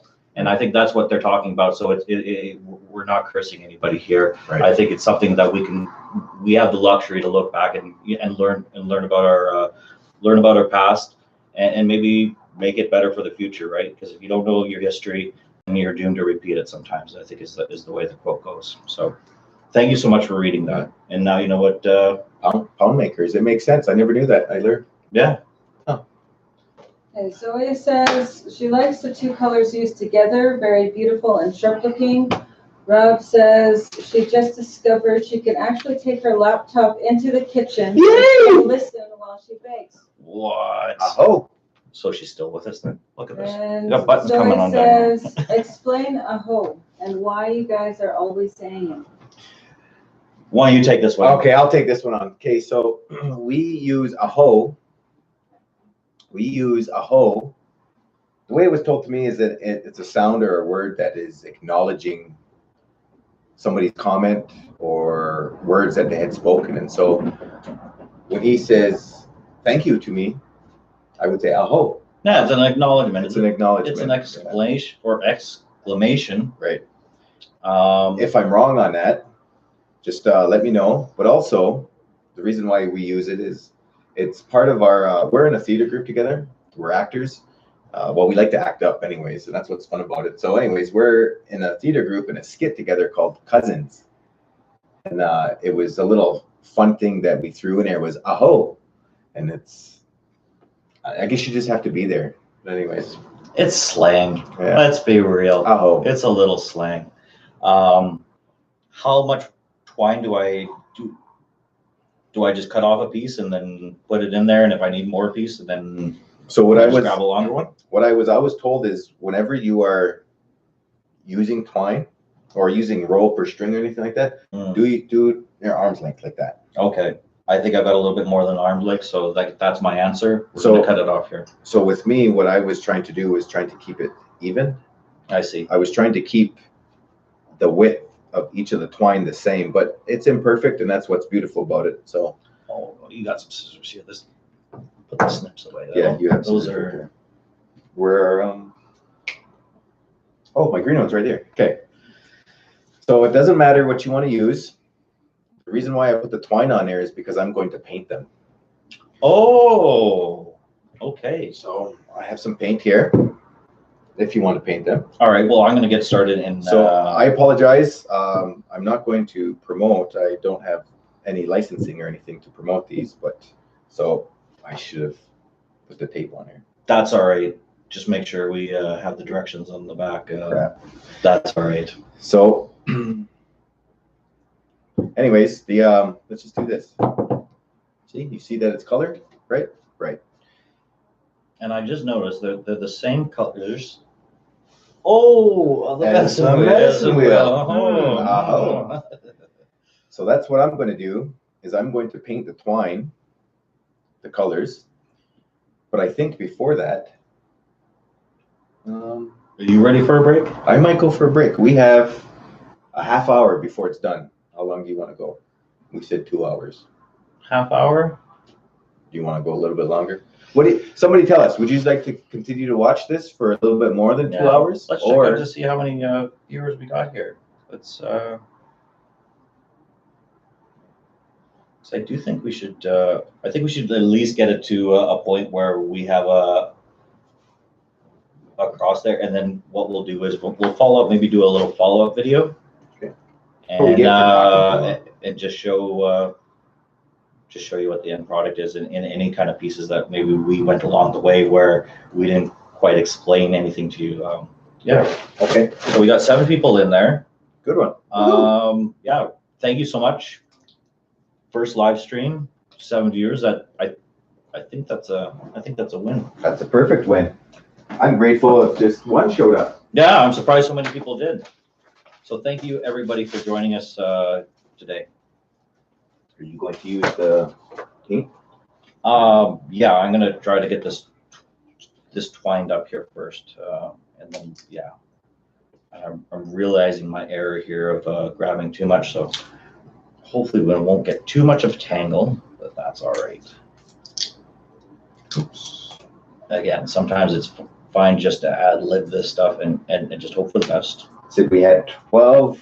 Amy says we had 12 views earlier. Oh wow! Nice. And again, we will make sure that this is available for that replay value, and we'll do some edits or whatever and try to clean it up there. Ooh, that's gross. What'd you do? I didn't shake it. Oh, I don't know what that is, but it doesn't look yummy at all. Ooh, well, looks a little interesting too. that's a interesting profile. Okay. Ooh, doesn't look good at all. Does it smell like your Mitzi? You're my Mitzi. What's a Mitzi, Eric? Mitzi is your belly button in Cree, or just belly button. And why that's even a thing is because there's a certain belief that, well, of course, that's the lifeline. That's something that your mother, everything that you are basically came through the lifeline, and that's your belly button. But you're trying to figure out what's in your lifeline. Probably not the best idea just to lift up your shirt and go, you're going to find that interesting profile. It's more of a concept, a metaphor, if you will. What's in your lifeline? That's a good question to ask. Just don't go and check it out. And you lost me there. All right. So what I'm going to do is I'm just going to start painting it. Share that.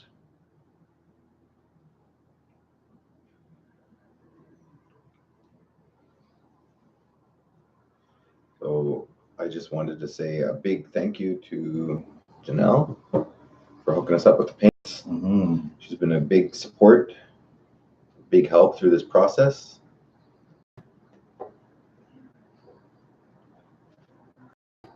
So I think in our next show, we shouldn't talk so much.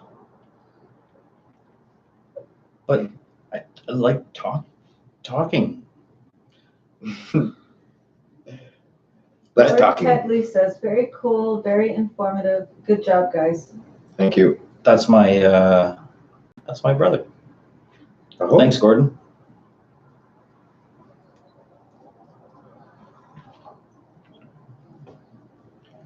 So what I was going with this is kind of like the rusticness of it. Oh, I didn't have any. I don't have any water. Well, you need some water? No, I don't. Look at that. Oh. Because we got some, we need to. What I was thinking of doing, I just need a brush. Okay.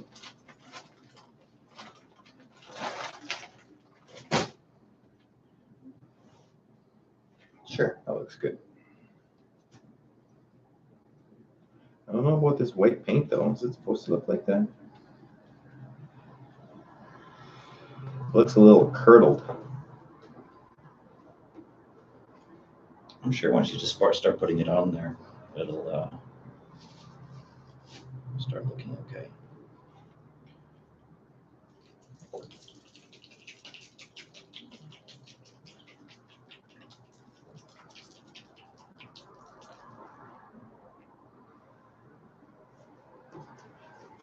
So again, there's no right or wrong way to do this. There it is. Thanks, Janelle. So somebody next week will be the lucky individual who will get one of these medicine wheels. Just subscribe, hit the bell, all the stuff, and we'll hook you up. And if you are making your own stuff, we just encourage you to show us and show the world your creativity, because what you have to offer this world is a gift, and you're awesome. You have something important to provide this world. It was actually crafting that made me realize that about myself. Oh, really? Yeah. Made me realize that I do have a purpose, and I do have a gift, and I do have something that is unique. Well, it's true. I'm glad. That's really awesome.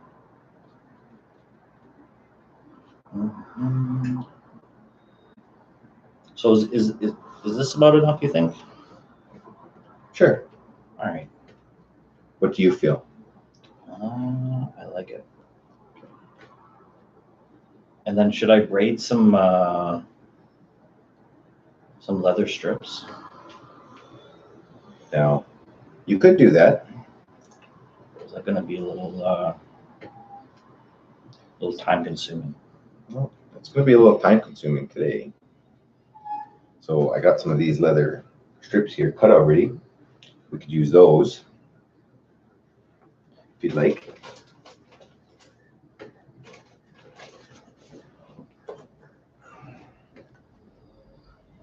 Now we do have another option. Is we could get it to where we are. Then next one, we announce the winner and we show you what your finished product is, how we're making it. We just finished this on the next live stream. That is another option. Right. Because I think people do like to see things completed to finale. Or, yes, let's leave them hanging, then you'll have to come back and watch it. Yeah. It doesn't mean, and then that way you'll be like, oh, hey, that's the thing that I won, and they're making it right now. Nice. It's a good idea, man. So yeah, we could definitely do that. So it's 8:30 though. We're still gonna push all the way until 9 o'clock. We're still gonna get it to where we are, and that gives us some other things to say. Is tell us what your ideas of maybe what we should craft. We've got a few ideas mingling around there in our heads already. But yeah, if there's something that you'd really like to see made, and it's not too hard, I think that's very key. Be mindful. Yeah, be mindful. It has to stick within 2 hours. That's right. We understand it's a Saturday and everybody's got things to do. We'd like to leave you some time to craft your own stuff as well. Mm-hmm. Oh.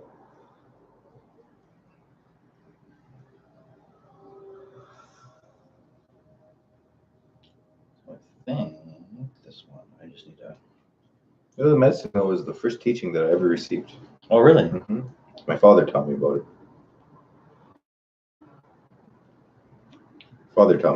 He passed away now. It's been. Rest in peace. Yep. Oh. It's been no, making a mess here. I'm busy trying to figure out how to. I need that all. Go on about your father there. I was just gonna say he was a really good man. Mm. I'm not just saying that because he was my father. See, I was adopted. Oh. I was adopted, yeah. So by blood, I'm Odawa. I'm Odawa, and my birth mom, comes from a community called Shishikwaning on Manitoulin Island in Ontario. Oh, okay, cool. And I was fortunate to have been raised and adopted into an Ongwahoe, or an Indigenous family. There's a lot of Indigenous children. I was born in the 80s. I'm 36 years old. And there was a lot of us, still to this day, it's still going on, that were taken and put into white homes. Luckily, I was taken and adopted by an Indigenous family, an Oneida family, and I'm grateful for that. If it wasn't for them, who knows where I would have been. I asked my dad before he died. I said, Dad, Luggy, how come you adopted me? I said, what was it that made you want to adopt me? He thought, he just smiled. He had a big smile on his face. And he says, when I walked into that room, He says, when I walked into that room, there were these cribs in there. And he says, in that first crib that I walked over, he says, I just looked over like that. And he says, and I seen this little baby looking up at me. He had real big eyes like that. And he says, and it was love at first sight. When he saw me. And he says, that's my boy. He says, that's my son. Really beautiful. So it was a really beautiful experience, and I'm grateful for it. I'm grateful for him. It really showed a lot of beautiful things to me. So this medicine wheel was one of them. My father was one of a few men that went back and changed his careers, and he became an addictions counselor in the 80s. And it was a really big thing because at that time, drugs and alcohol, domestic abuse, and all that stuff was rampant, and it's still big in a lot of places. In my community, it was huge. So he was one of the few men who decided to make that change, and he went back to school, to help himself and help his community.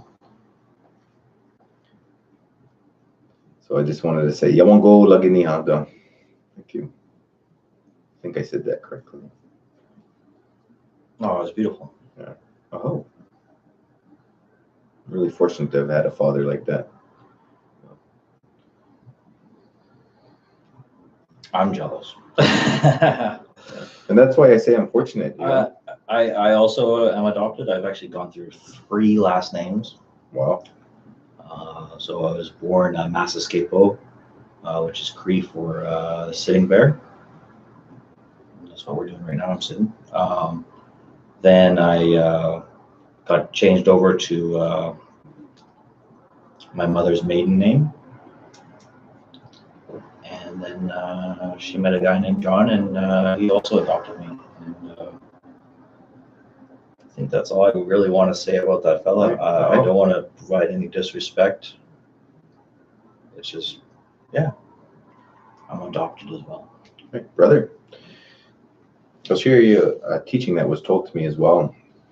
And after my father died, I was going to ceremonies, and I was just right upset. So that's what I got so far. I don't know if you can see that. You see it? Wow, look at that. That looks nice. A little bit lower under the light. Lower? Good. More. So this teaching that I got, I was really upset when I was a kid. Or not when I was a kid, when I, what am I trying to say? Think, Tim. I was at ceremonies and I felt really bad. Because I seen it was family day and stuff like that at our ceremony, and all these families, had all their children and stuff. And I realized that I had nobody, I had no area to sit with. I had my clan family and all that, but there was this woman, her name's Norma. She was an older woman, and she calls me over. Sonyowa Gatskiwa, she says, Tim. So Sonyowa means that I'm hunched over or I have a curved back. It means I'm carrying something heavy. So she says, Sonyowa Gatskiwa, come here, she said.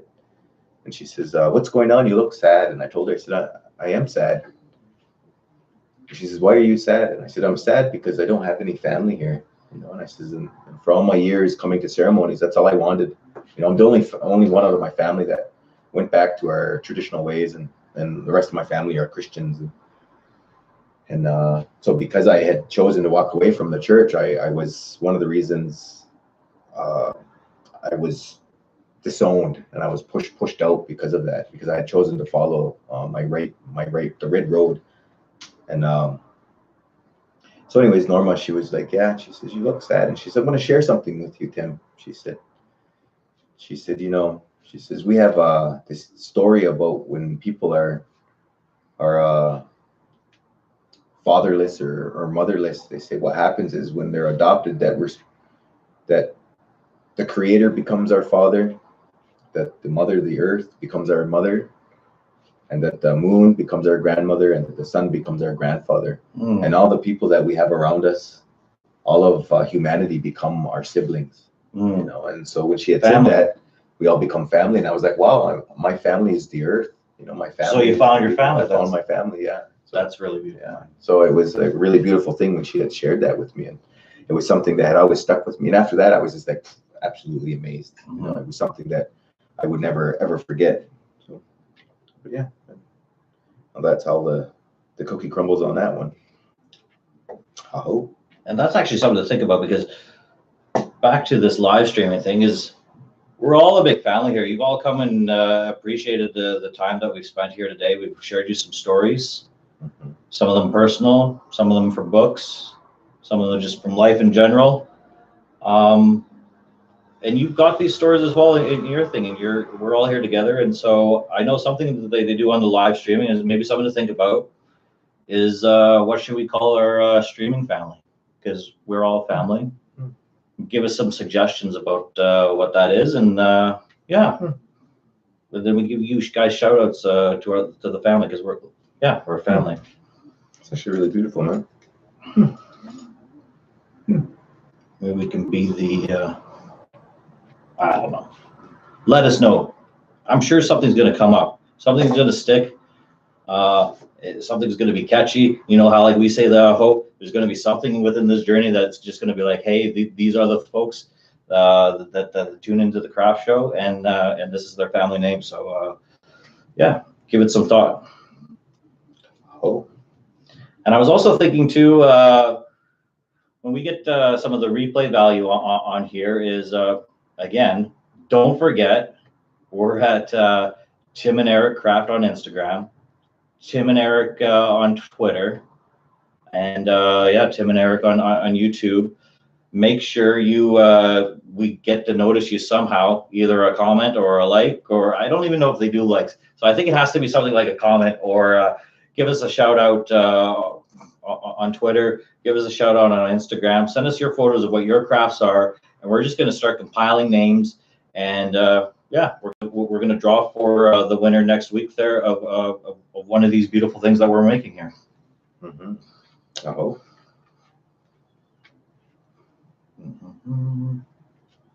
Pretty good at this, man. Yeah, no, look at that. That's beautiful. I'm saying you're good at this. You're talking. Oh, thank you. You're pretty good at this. Thank you. I accept that. No. Our folks at home. Yes. You're good at this. Oh. We're all good at this. And you too, buddy. Thank you. Oh, we're buddies now. Well, I thought we were cousins. Cousin? I thought we were more. No, I'm just kidding. I don't get it. What are you referring to? The soul, man. The We're light. soul brothers. We're soul The soul brothers. Zoe says she bookmarked your live show, and Batman says, look good. Perfect. Thanks, Zoe. Thanks, Batman.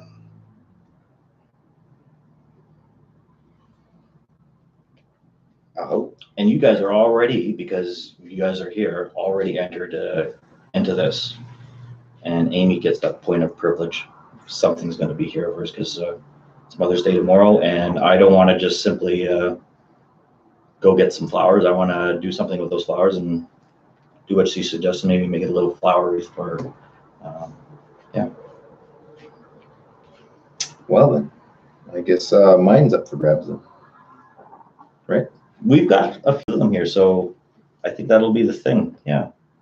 Deb We got this said one? she found We you got this? on Instagram. Oh, perfect. Would you mind holding this, sir? What do you need to do? Just hold on to this piece. All right. Yeah, and hold on to this. Oh, onto this thing. Yeah, just hold it down. Oh, yeah. You're gonna have to move your mitts though. Oh. Okay, so teamwork.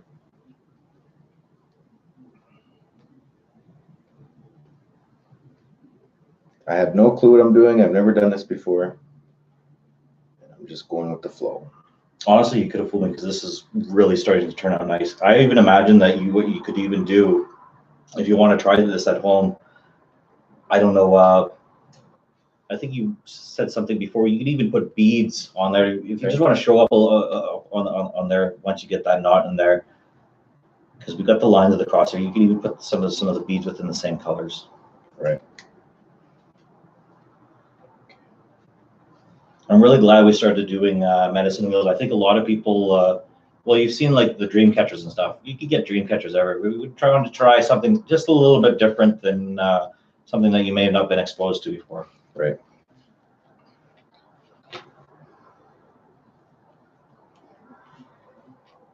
And what I'd really like to do this season is try cedar as well. We're trying to get together a hookup with one of our friends.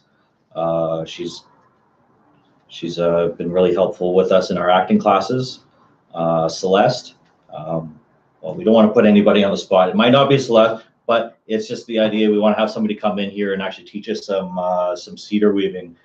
Somebody that's local from around here that can show us, because I think that's really the best way is if you can get somebody local to teach you how to craft. That's perfect, right? Right. Whereas this is a perfect thing too, because like I said, we said it was inclusive to everyone. You're going to find the medicine wheel. It doesn't matter if you're on the East Coast, West Coast. This is something that I've always found is fairly common to all Indigenous people, right? Right. And I like that even we had some folks in here on the live stream from some different walks of life, and they even recognize some of this stuff too. You know, the sage. So blessed be, I think was the thing. So blessed be to those folks there. Yeah, Batman says blessed be. Rob says she's follower number 2. Oh, thank you. Honor Thank you so much for upwards. following. And Amy Kim says make some dream catchers with natural materials. Ooh. Okay. That's actually on theme, because what we're going to try to do here is we're just going to try to use just natural materials, things that we found, things that we got in the closet, things that we maybe even find in the alley. Just we want to go back and just re-highlight that reduce, reuse, recycle. Yeah. So now what I'm wondering here, Tim, should I tie it up, or should I just go right for it and make like a make it like that? Do what you feel, man. That's a good thing about creativity, is that you make it how you feel is right. Okay. All right. So remember, it's the intention of what we're doing here. It's not the beauty of it necessarily.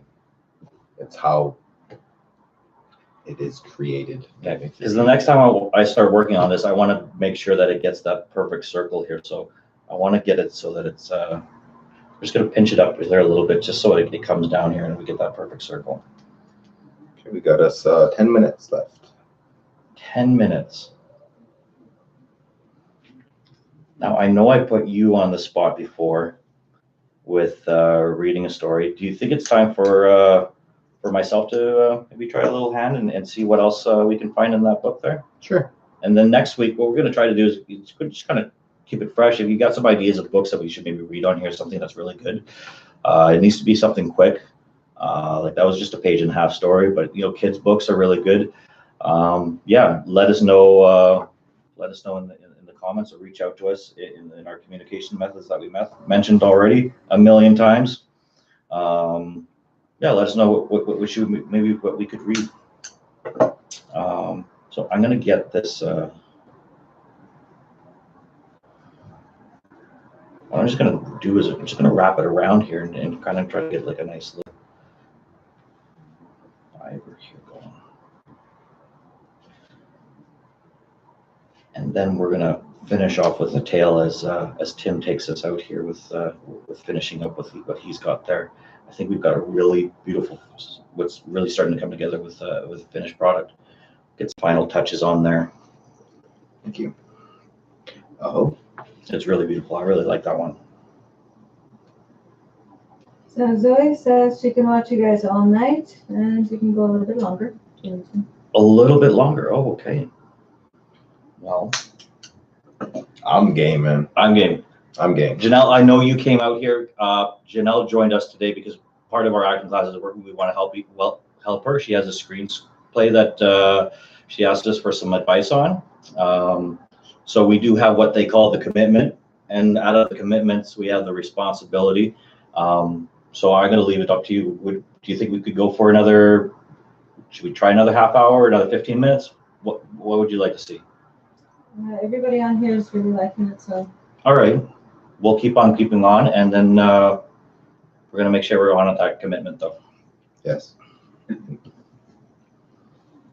I'm still going to read a story, though. Yeah. I'm kind of in the mode right now. So the quietness happens, the calmness comes over me when I'm crafting, and I think that's good. I'm feeling it. I think that's precisely what we want to happen here on the show. Is we want to get from that point where we were all kind of uppity and talking, and now we're just kind of focusing in on what we're crafting here, and really, yeah, get into a little mode here. Apparently, what we're gonna have to do is do a little dab here.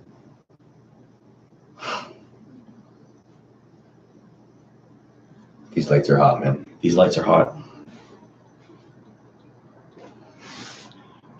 That's okay, because we're practicing a little bit, because tomorrow we're gonna go to the sweat, and yeah, that's where it's gonna really get hot.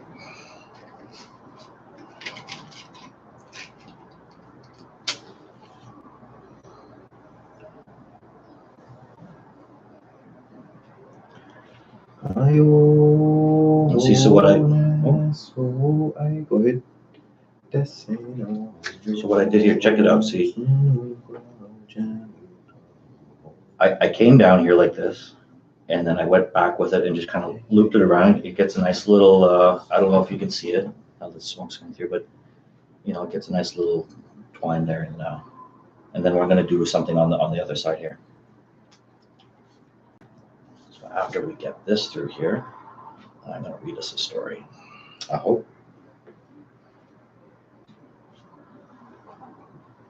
If you're gonna paint, I have the brushes right here, my friend.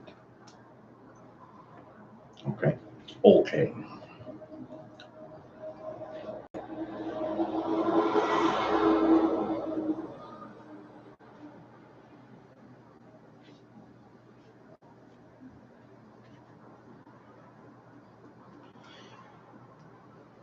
You know, this is the time where when I'm crafting that I actually have songs come to me. Mm.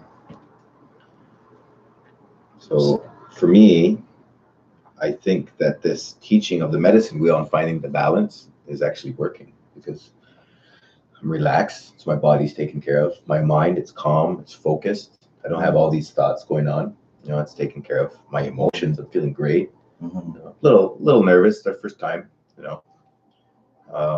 Gonna get a little sweaty. Right? Got to do a little dab. My physical body's relaxed, you know, it's all there. It's working out.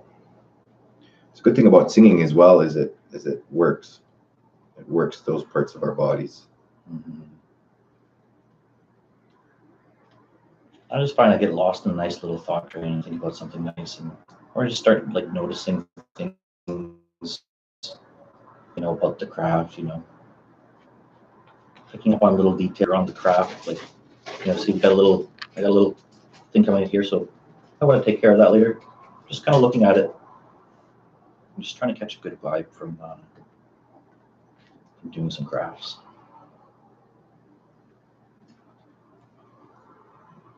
I like that you got the sage burning again there. That's really helping out as well. It's common. It's anal. No, hold. Anal. Jesus. Anal Jesus. Anal Jesus? Now come now. That's what anal Jesus said. Family show. Come to the light, he says. Analgesics? Analgesic, yeah. Analgesic. Thank you. Maybe if somebody could go ahead and type that into the chat, proper spelling, y'all can figure out what it means. Yeah, I'm glad you're not insulted like I originally thought. Hmm? Oh, no. I was like, hey, what are you saying? What are you saying? That's not what craft's about. You taught me that. Right? You know what you're teaching me? Self-awareness. I find sometimes I get a little too self-aware. Like, I know earlier we had a little talked about some stuff, but I really appreciate your friendship, man, and I really appreciate that we're doing this here together. It's been a lot of fun. It's a lot of fun, you guys. Gross. That's you. Interesting profile there. It's an interesting profile.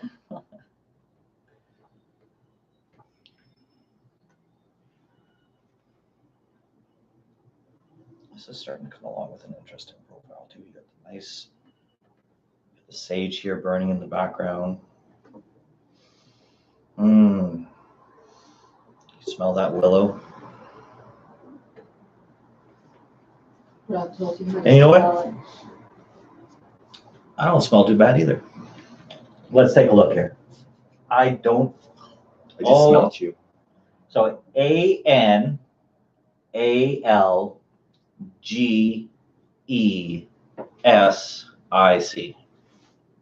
What that spells? Analgesic. Analgesic. Analgesic. Batman says, I love the show. Thank you, Batman. Thanks, Batman. Love you too, bro.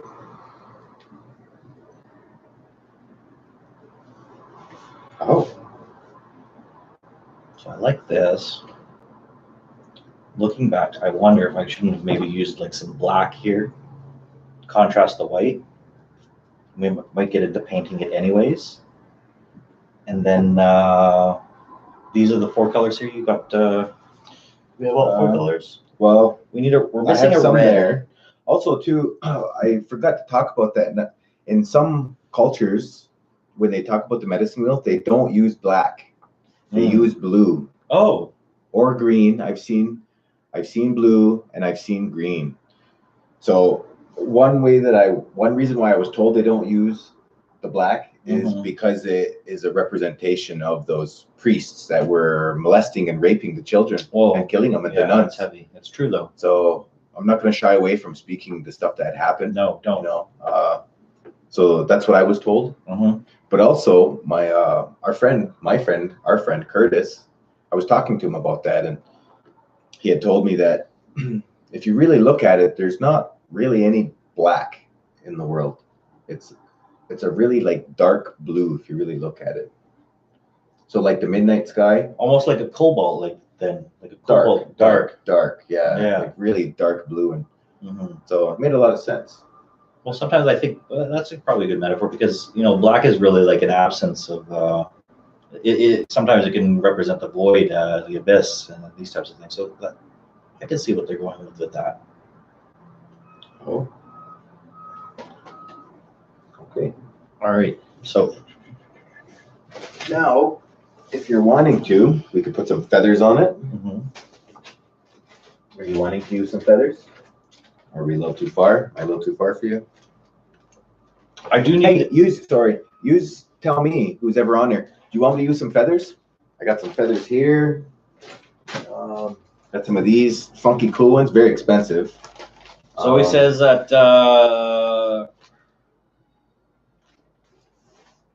her tribe does use the color black. So you know what? I think I'm going to use these. I don't know. And just so happens, it's both of our bands a tatacoop. A tatacoop. Like almost like a tack. Attack-a-coop. Attack-a-coop. So I'm getting into another craft already, but it needs to happen here. No, it's not going to happen. Okay. Not today. I'm just trying to figure out what I should wrap the other way around with. Because I want to get back to that idea of the two-tone. Two-tone here. Two-tone. So I'm going to use leather the opposite way. I think that's, and then we'll start getting into some paints on that. So just cleaning up some edges here, some of that rough bit. You know what? I think it's time for me to go outside for some air. All right. You gonna read a story, bro? I think so. Here, I have talk to him about this.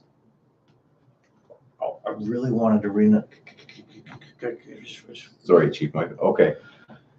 Maybe next break. Do your thing. All right. I'll be back. It's just, there's a good one here.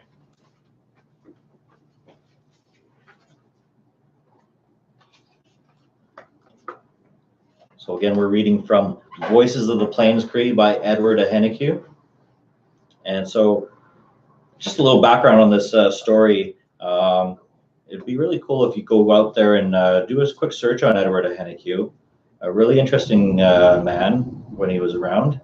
And one thing that he did for the community up and around Treaty 6 area, which is up around just north of Saskatchewan, in the northern Saskatchewan, north of Saskatoon there. He got together all the chiefs, and so that's why you're able to hear names like Poundmaker. There's other names in here, I think Chief Sweetgrass, a few others as well. Got them all together, and back in the 1920s, got them to sit down and share some of the tales of the time. And so it's a really rare thing, because at that time, of course, it would probably be a little uncommon for somebody to read and write. And somebody like Edward Hennique actually went out and learned these skill sets, and was able to get back and get those teachings and get those stories from these folks. Just says here on the back here, these were the days of Chief Thunderchild, who roamed the Saskatchewan plains, fought and hunted, lived, and sometimes nearly starved there.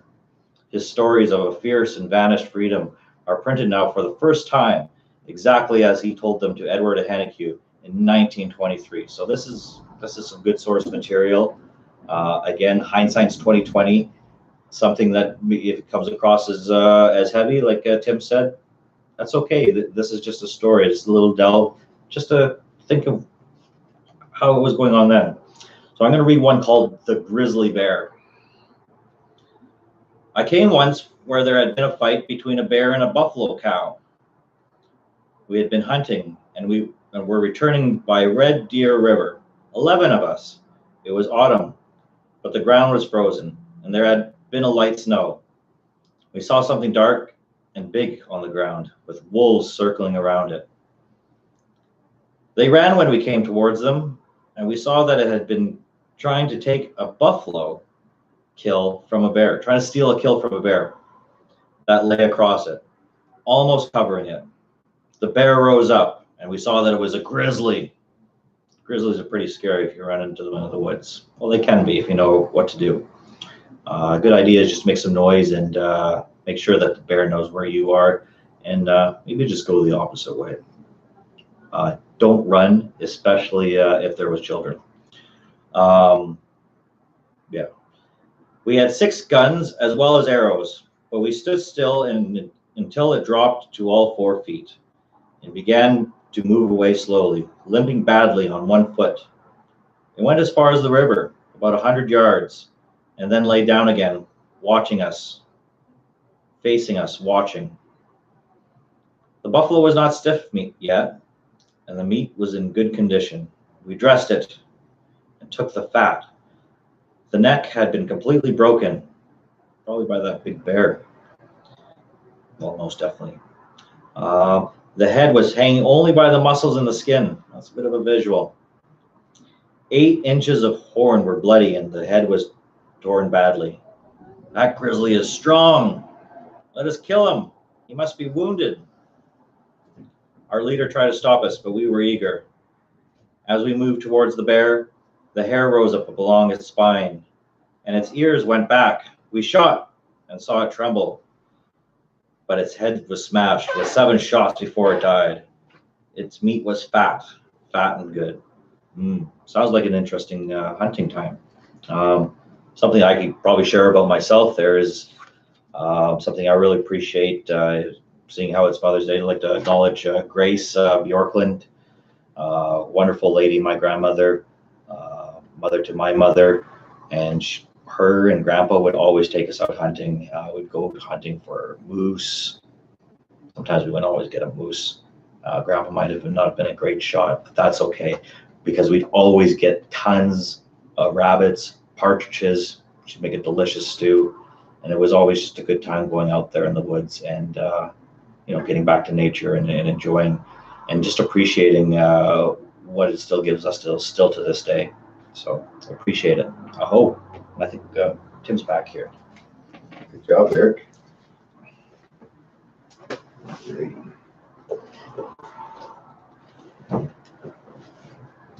Oh, I got my air. It was awesome. You got your air? Got my air. You did a good job. So do you have any other strips like this? Because I feel like I might need like a few of these here. So that's long enough. The good thing about leather is it can stretch. Oh.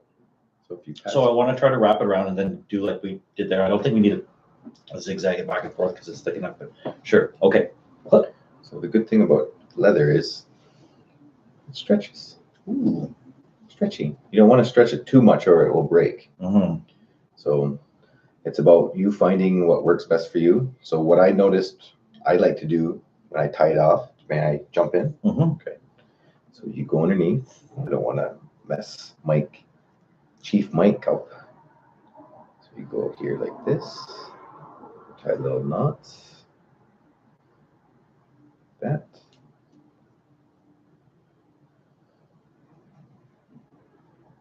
This is how I'm doing it. Joint effort, man. You can go like that.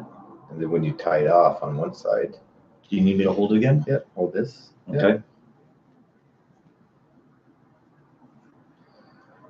And you can just tie it off. This.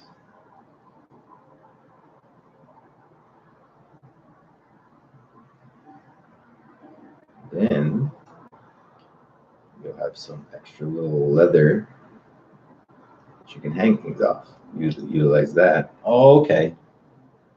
We'll do the other side. All right. So now that's tight on there. Good. So there's a conversation going on about using black in Cree nations in different areas. Oh, okay. And what's the consensus? They're really intrigued that some don't use black and some do. Oh, yeah. Again, this is the first time I heard about it, but So this isn't necessarily just a Cree. no. This, from what I understand, goes down south to other plains people as well. Like just in Canada alone, there are over 600 Indigenous tribes, Right. and all those places are unique voices Right. onto themselves. And so the fact that we even see something like a medicine wheel and seeing maybe some of that diversity, I think that just speaks to the diversity that there is. Again, go back to that idea. Who are the Indigenous people? Right. You know, there's over 600 here, 200 in British Columbia. We're hosting this. So, and we mentioned 3 already. Again, they were the Musqueam Tsleil-Waututh. and the Squamish First Nations. So that's another thing. I'm glad you brought it up. So the uniqueness of each of the cultures that are represented here in Canada is the word Indigenous, First Nations, Aboriginal, Indian. Those are all, quite frankly, disrespectful words to be used. So in that sense, let me finish, please. Okay. So Right. why I say that's a disrespect is these are terms that are being used to create a melting pot in policies, legislation, and laws. Okay, I see what you're saying. And so what's important, if you come across and you meet another, lack of a better word, Indigenous person, ask them, where are you from? Yeah. And so that person will say, oh, well, I'm Eric, ask me where I'm from. Where are you from? Well, Eric, thank you for asking. I'm actually from Oniotaaga. I'm Ungwahoe. So Oniotaaga means people from the Standing Stone, and Ungwahoe. So just how can I say it slow for me, so I want to be able to reference you with it, because you're right. I don't want to be looking at Tim, Indigenous guy Tim. I want to be able to say what it is. Oniotuaga. Oniotanaga. Oniotaaga. Oniotaaga. So, Oniotanaga. Oniotaaga. Oniotanaga. Oniotaaga. Oniotanaga. Aga. Aga. Oniotaaga. Oniotaaga. So it sounds a little funny when I'm saying it slowly, but it's Oniotaaga. Yeah, and I can even see it's just putting some effort into it, because it is putting a little bit of effort into trying to figure out who you are. Like for mine, it's fairly easy. I say Nehio. Nehio. Nehio. And so the reason why I'm saying that it's important to ask an Ungwahoe or Indigenous person where they're from is because that person will tell you, well, I'm Oniotaaga, and I'm telling you where I'm from, and I'm telling you how I want to be acknowledged. It's not just acknowledging where the person's from, but it's also showing them that respect. The respect in the sense that you're acknowledging them, that their language, their culture, their identity, their purpose, and their place, and their gifts and everything is uniquely beautiful to that specific culture and nation.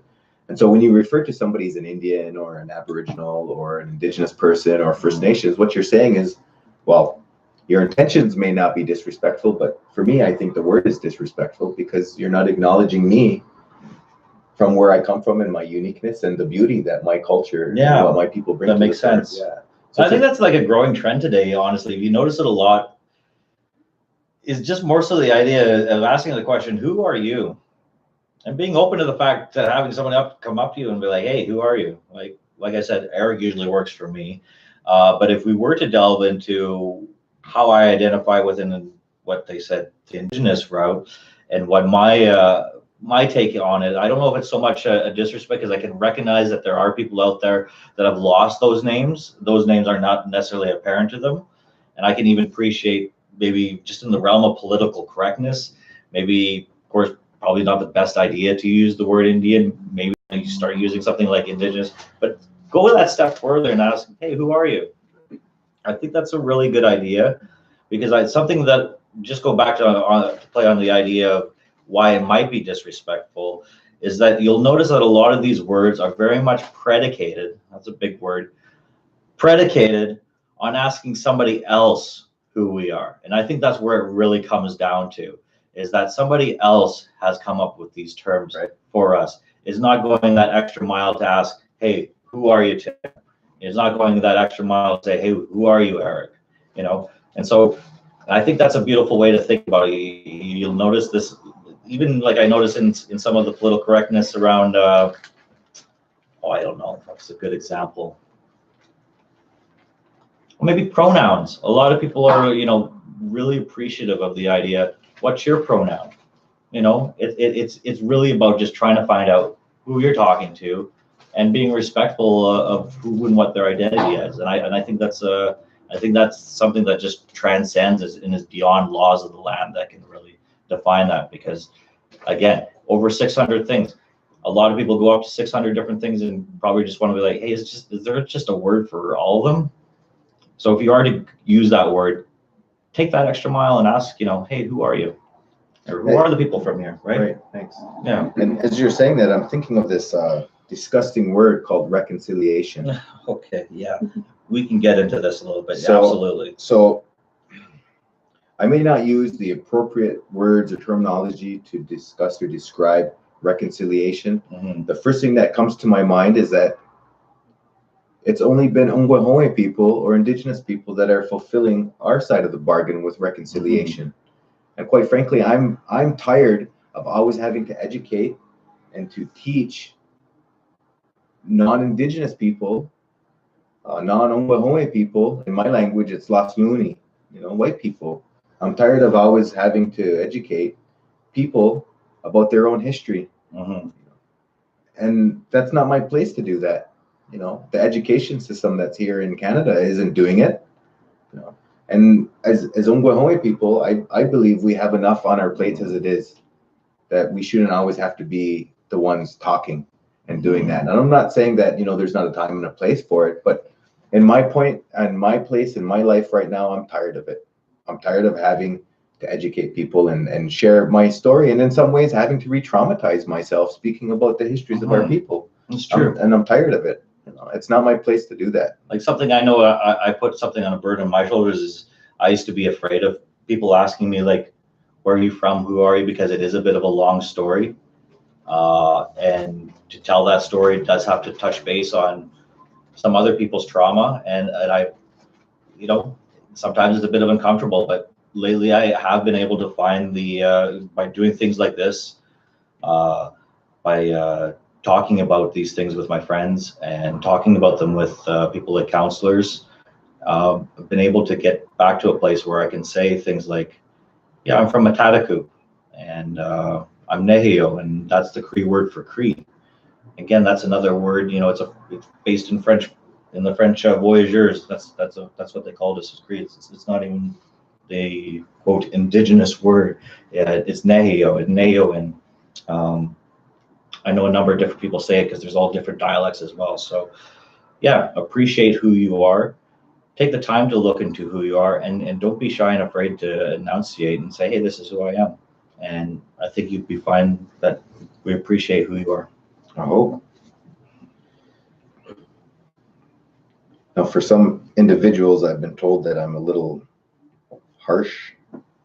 I think that's okay, because I think isn't it part of the thing? We're all allowed to have our own opinion. That's one thing that I can appreciate about it. Maybe if we were to go so bold with the idea of a Western ideal, I don't know if they really lay claim to it, but it's something that it seems to be the nomenclature that they lay claim it is free speech. I do believe you're allowed to have your own opinion, because in order to have your own opinion, that's the way you're able to have your own journey as well, right? Sorry, I interrupted there. No, that's okay.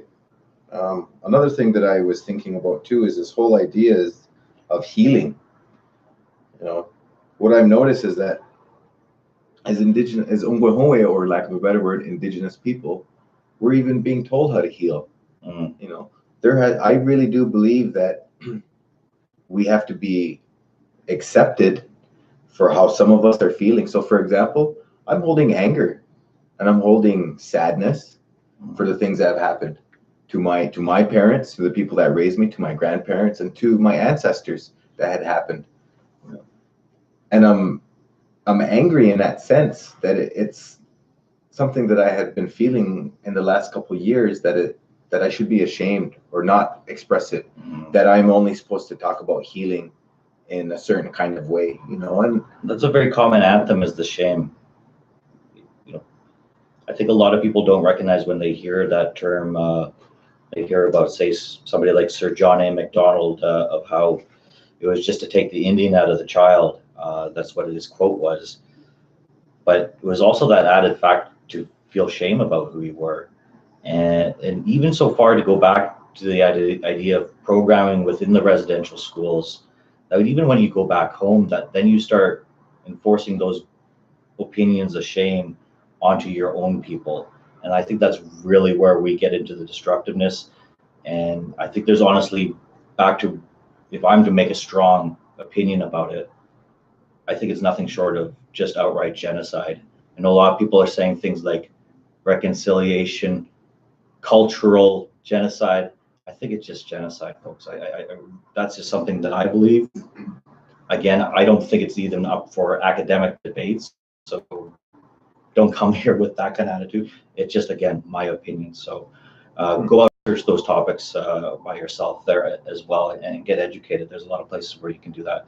And we're also not here on the idea of making anyone feel guilty. Sometimes I hear this from other people that, oh, if I acknowledge it, well, it wasn't me that did it. Well, sure enough, maybe it wasn't specifically you. Maybe it's more than the concept of, is there maybe a concept of the state of Canada, that it was a colony, that for the most part, we go through those efforts of making sure that the people that come here are asked to bring their best, and they undertake a sacrifice, to travel, a long way to come and live here, and we ask them to bring their best and add it to the culture. When do we get asked? I think that's a really deep question, and something maybe we can continue to explore as we live stream here, throughout those times, and maybe put some education in on that, because we're not here to make anyone feel guilty. I don't think that's what it is. I think it just comes down to acknowledgement, and then trying to figure out, how can we go forward? How can we make this right? And I don't think the word reconciliation does it. I think there's a big difference between the capital R word and, hey, I got in a fight with my girlfriend last week. Guess what? We reconciled. Well, that's because things were already peaceful between us to begin with. And that's just something we do. So it's not even a shame from the word as well. It's really, it gets down to legalese sometimes. I don't know. I could ramble all day about this, to be honest with you. Well, traditionally, where I'm from, how we introduce ourselves is we give our first and our last names, and then we identify who our parents are, and sometimes who our grandparents are, and that helps us recognize our own roots. And I think that's where some of the reconciliation stuff can start from, this, just reconciling with yourself. Find that peace within yourself first. Like indigenous people, going out. You're right. We do reconcile within ourselves, and you know what? give 1 second. We're going to give a quick read here because I was printing some stuff off earlier. All right. Happy note here. Zoe says, beautiful, Tim, beautiful piece of art. Thank you. And she also suggests working with birch bark, maybe make little birch bark canoes Right. or leather painting. So, Okay. Wait, on the whole birch bark thing, real quick, Eric. mm-hmm. I have a niece. I have a niece, and she actually, my father and I, the man who adopted me, he was pretty gifted, you know. And I remember I had told him one day that I had a dream. I had a dream that my sister was pregnant, and I told my dad that, and he looked at me and he chuckled and he said, you know, I had the same dream too. What? And come to find out that my sister was pregnant, and that my dad asked me, what do you think we should name her in our language? And we ended up naming her Little Canoe. Ooh. So that was her name, is Little Canoe. You know, it was really beautiful. How that name came was I was somewhere, I forget where I was traveling, and I found a little birch bark canoe in a total random place, and I showed him. I said, this is what I'm going to give my niece. And he says, that's what we're going to name her. He says, because I was thinking about calling her Little Canoe. And so me giving him that little birch bark canoe is what actually affirmed his idea, I guess, and thought of the name. All right. So let me get back here. So I took a printing out because I was talking about this with somebody the other day. And well, sometimes when I talk about these, because there's so many moving pieces on it. And sometimes I don't always say the right things in the right way. I have to just show them the evidence.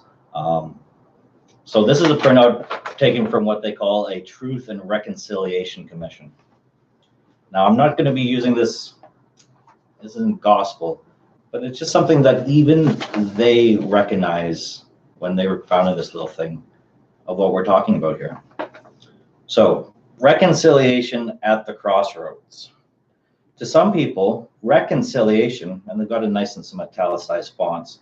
Again, a lot of these terms you're going to find quotation marks, italicized. You're going to really wonder, what in the world, is there any legal precedent? And I think the actual answer is no. And that makes you wonder, what are they really doing? Not to sound too much like a conspiracy theorist, but it's what I believe. So to some people, reconciliation is the reestablishment of a conciliatory state. However, this is a state that many Aboriginal people, again, there's that word Aboriginal, assert never has existed between Aboriginal and non-Aboriginal people. And that's what we've just demonstrated right here with some of our speech on that. Now, this is where I think it goes in a little interesting, a little sideways here, though. Because we mentioned about the reconciliation of self. Janelle touched base on that. To others, reconciliation in the context of Indian residential schools is similar to dealing with a situation of family violence. Oh, similar. Some of the words in here, it's whatever. It's about coming to terms with events in the past in a manner that overcomes conflict and establishes a respectful and healthy relationship among people going forward. Well, yeah, that's exactly what we were talking about. Is something that is of self, though. Why is the government trying to, get involved in that? That's, it's one thing to preach a good message, but that's your own journey. What the government's doing in that own journey, that's just something that throws me a little sideways a little bit. And it even comes out to admit here, it is in the latter context that the Truth and Reconciliation Commission of Canada has approached the question of reconciliation. And I think that right there, they even acknowledge the fact that of what some of the differences behind it, but they're not even willing to even go that route. They're going back into the route of what's the individual approach. And I'm sorry, I just don't honestly think that they have the right to get involved in that thing. That's not what a government's for. Anyways. Oh, we'll talk more about that later. It's a heavy topic, but yeah. Zoe says analgesic is a reference to a painkiller, a substance that removes pain from the body. That's right. Get you chilled out a little. Chill out. Nice. I need to somehow figure out how to get this underneath here. And then do you have one more leather strip? I just need one more.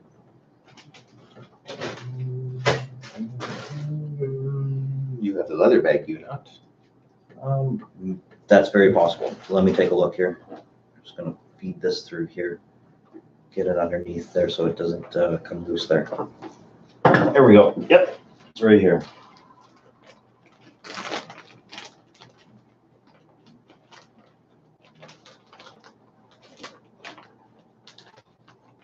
And should I use this one, and then should I just cut it in, cut it to size? Sure, if you'd like. Or This is, I think this one already started. oh, okay, And I perfect. just seen, my friend, that I had some paddles. Ooh, paddles. I just have some paddles as well. Mhm. I'm not sure if you can see that. Maybe we could utilize these paddles on there. So actually, I'm finding it interesting that I've gone to a shape here where it's white and that nice tan color. I think it describes me perfectly. Yeah. Maybe a little metaphor on duality. You know, a lot of these conversations involve that kind of stuff, flipping back and forth, different opinions. So has anyone, sorry to cut you off there. No, With go this on. I mystery. got to cut this here. Go ahead. Does anybody know how to do those God's eyes or whatever they're called? No, I don't know what you mean. Yeah, there's this thing that I seen where you thread something and you keep going around in an angle and wrap it and stuff like that. And does that make any sense? Yeah. I know what you're talking about. How do I do that? Like the ISR? Usually use popsicle sticks and yarn. And yarn. Well, I don't have yarn. I have a lot. I think I just figured out what I need to do for this. Zoe says, yes, use feathers. Thanks, Zoe. I got this. We're going to be using paddles. We're going to be using. Thanks for the suggestion. Oh, it's happening. It's totally happening. Ooh. So, medicine wheel isn't just something to look at, to hold, and it doesn't just necessarily do the directional thing, but if you look at it and put it down like this, the colors, you put it on the ground. So the yellow would represent like the east, you know. These colors aren't correct on here, but like the colors in the formations on here also change as well. So I was seeing sometimes that the green on there represents like the earth, you know, but I was also told most recently that resonates with me and sticks with me is that the green inside represents you, and that each quadrant is a representation of the 4 parts of yourself, and that's how you determine, and you can use it as a tool to see if you're balanced or not. So like a wheel or a tire, when it rolls, it's going to roll fine, but if one is out of whack and out of balance, it's like a flat tire. Oh, yeah. Yeah, so that's a good tool. This is how I see it and how I represent it. So that's what I'm going to use on mine, is green on the inside there. Is there? So it'll be really great. Whoever does win this one, we'll reach out to them and maybe we'll ask the question. Is like, maybe message us in a couple of weeks and find out what does it mean for you, you know?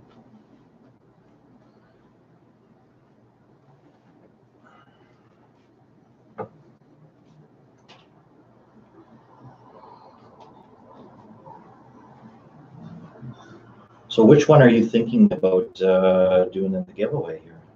Should we do this one, or I really like that one? I don't know. You like mine? Yeah. I really like mine too. Do you think somebody else would like that, or do you really like it? Let's hear in the comments. What do you think? Should we put it to a poll? Yeah, put it to a poll. Which one should we put for the giveaway? This one or Tim's? And I know we got some people with personal relationships. Don't let that sway you. Mom, you're not going to hurt me if you say, yeah, we kind of like Tim's. You know what I mean? So let us know. Which one do you think we should do for the giveaway? Because I think these are both really beautiful. Right. Yours is really nice. I hope mine's really nice. I don't even think mine's even finished. Even though I'm talking a mile a minute here, and being engaged here, I'm still thinking, what can we do to take this to the next level? Is it finished? And sometimes crafts are like that. I noticed that sometimes they just never do finish. Like I know we were crafting one time, and I was trying to make some cedar weaving bracelets, and it kind of didn't turn out, and I ended up making a bookmark. So again, it's okay. Imperfection is cool, but then what you did is, because you liked it so much, you said you're actually going to incorporate it within another craft. So that actually made me feel really good knowing that, hey, the craft's not finished, and so maybe the craft's never finished. So I'll show you. yeah.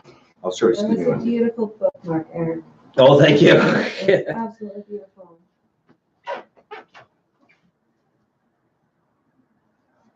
Zoe thought they decided one for each. Well, some of these things, they're going to actually be for actual gifts. We're only going to do one. Shipping and handling is a thing.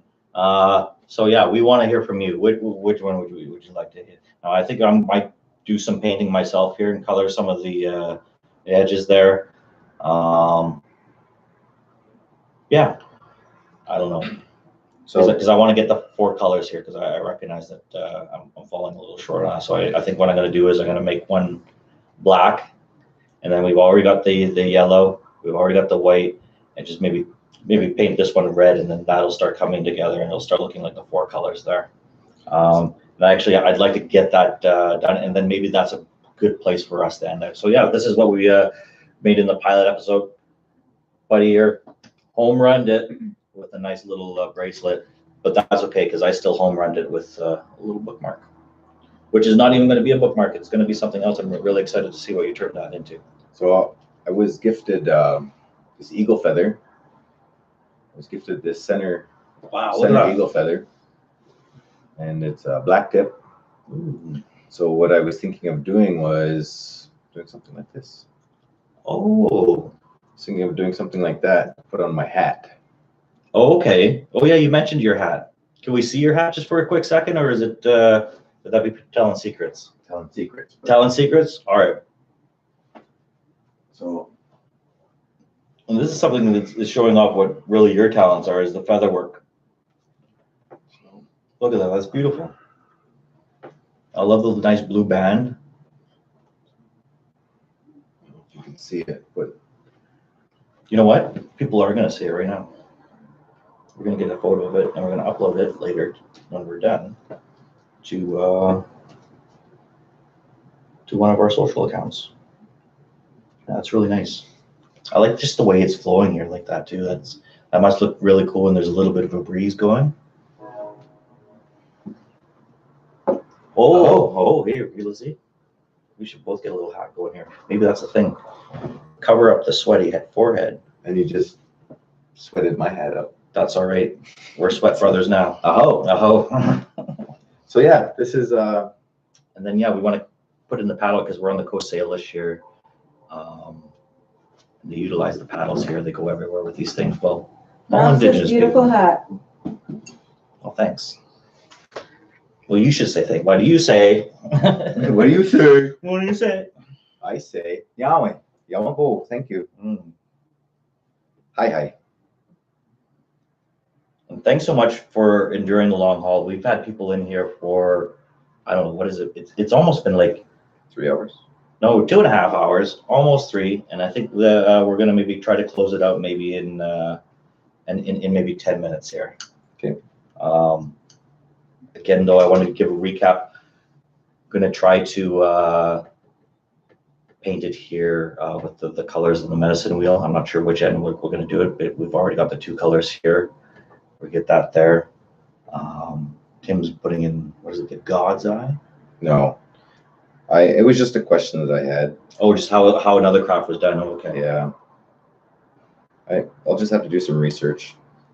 I don't believe in God, so that's just my own political views there. No, it's not even political. It's just, it is what it is. It is what it is. I don't fault anybody. You know, my father was a Christian. Mm-hmm. And my father, when I was about 12 years old, he sat down with me and he says, TJ, he says, I can see that you're not interested in going to church. Mm-hmm. So he says, whatever it is that you want to believe in, he says, I'll respect it. Nice. But there's only 2 things that I ask of you. And he says, 1, what you believe in makes you a good person. Oh. And he says, and two, you don't force your belief on anyone because what you believe in may work for you and may not work for So the more other so the person. respect that you have a belief. Right. Hey, back to that thing is, oh, I don't like your belief, or, oh, that's a good belief. He has a belief.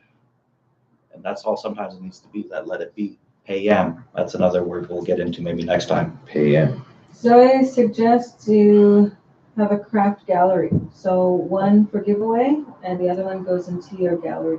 That's right. In fact, we were actually talking about this the other day. And so something that maybe we'll share sometime is what is an indigenous, or sorry, what is a bundle? Was that the right thing? You'll notice a lot of folks, AllMyRelations utilize the bundle. And it's just a bunch of different showcasings of the things that they've picked up from their various cultural teachings, from their different life experiences. And so what we're going to have is we're going to actually have a show bundle. And every single time that we make one of these things, we're going to add one to the bundle and one's going to go out there. And if we make a bunch more, we're going to make them as gifts, because at the end of the day, these are things for giving. And that's going to be a key part of it. And I'm going to also try to maybe share some of the reactions to when we give some of these things away, and hopefully you'll be able to share the things if you are that lucky person that wins, then I'd love to hear from you guys as well, what you feel when you got it there, and just some feelings around it. And maybe as a follow-up, let us know, hey, what does the medicine wheel now mean to you? Oh.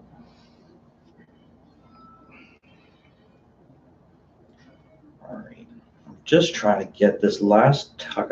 I know you said it was stretchy, but it's almost not coming through here. Work with it. Work with it. Work with it. Do you have that pin by chance? The pin is in that box there, sir. So why don't you use a stick? Stick? Or use one of the smaller ones. I don't want to cut myself here. Safety first, folks. Yes. Safety is primary. I just want to get it lifted up. It's already starting to work here on it. I'm going to come around and get to where I want to tuck it. I like the way I did it. So another thing about crafting too is, it's okay to take it apart and redo it again. Mm-hmm. No. It's not going to take as long as it did the first time, because you already know what you did and what needs to be done. So it'll be that much quicker. The good thing about crafting and making stuff is that you're able to utilize what you're learning in one activity and craft experience and apply it to another one. So for this, we used how many different skills? We used the skill of weaving. We used a skill of tying, wrapping, tying knots. That's a skill. Painting. The fours, like you were mentioning there, it's starting to come together. Yeah. So there's so mine's on duality right now, but I think we're going to get it eventually to the thing. In fact, you know what? Why don't we real quick, last 5 minutes here, we're going to edit, and I need the black one.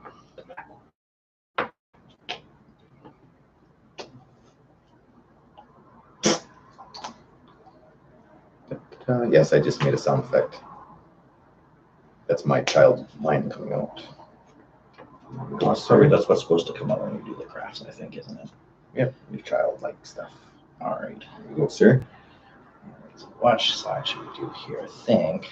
So the purpose of what I'm doing with the colors is I'm going to put the feathers, and I'm going to tie them in there. Like that. That's what I'm going to do. And I think it will work out just perfectly. Oh.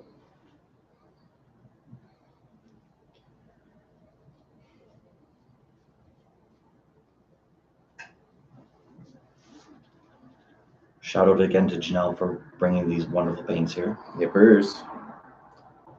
Everything really came together as a bit of a community here at the end of the day. I really like that. It's well, maybe even more than the community. Family. Happy Mother's Day weekend, everybody. Thanks so much for tuning into the live stream. The big A's Ogonolunkwa, Swakwego Gatingawan Islati. I said a thank you very much you people that are here today. Ezo gonolunkwa sunquantes ne swaquego kainga wani slate ne gonolunkwa. So I said, thank you, Creator, for the people that are here today. You are a big medicine to me, and that I love you. That's what I said. I tried my best to say that anyways. I'm not fluent in my language at all. I believe I know enough to do ceremonies, I guess, and to... I just like listening to you speak in the little bit that you do, because it's, yeah. Thank you. Analgesic. Analgesic. What'd you call me? Oh, nothing. There you go, putting words in my mouth again.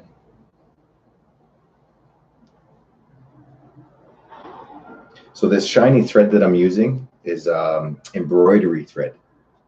Comes in many, many different colors, hues, shades. And that's what I love using, is the embroidery thread. And it's what I'm going to be using to wrap the feathers. So that's what I do. So if you ever get a chance, you can get them at other craft stores, dollar stores, stuff like that. Rob says a word I cannot say. Love? Which word? Analgesic? Read it. Oh. Gisactin, guys. I think she says, I love you guys. Yeah, that's, I love you in Korean. Yes, I knew.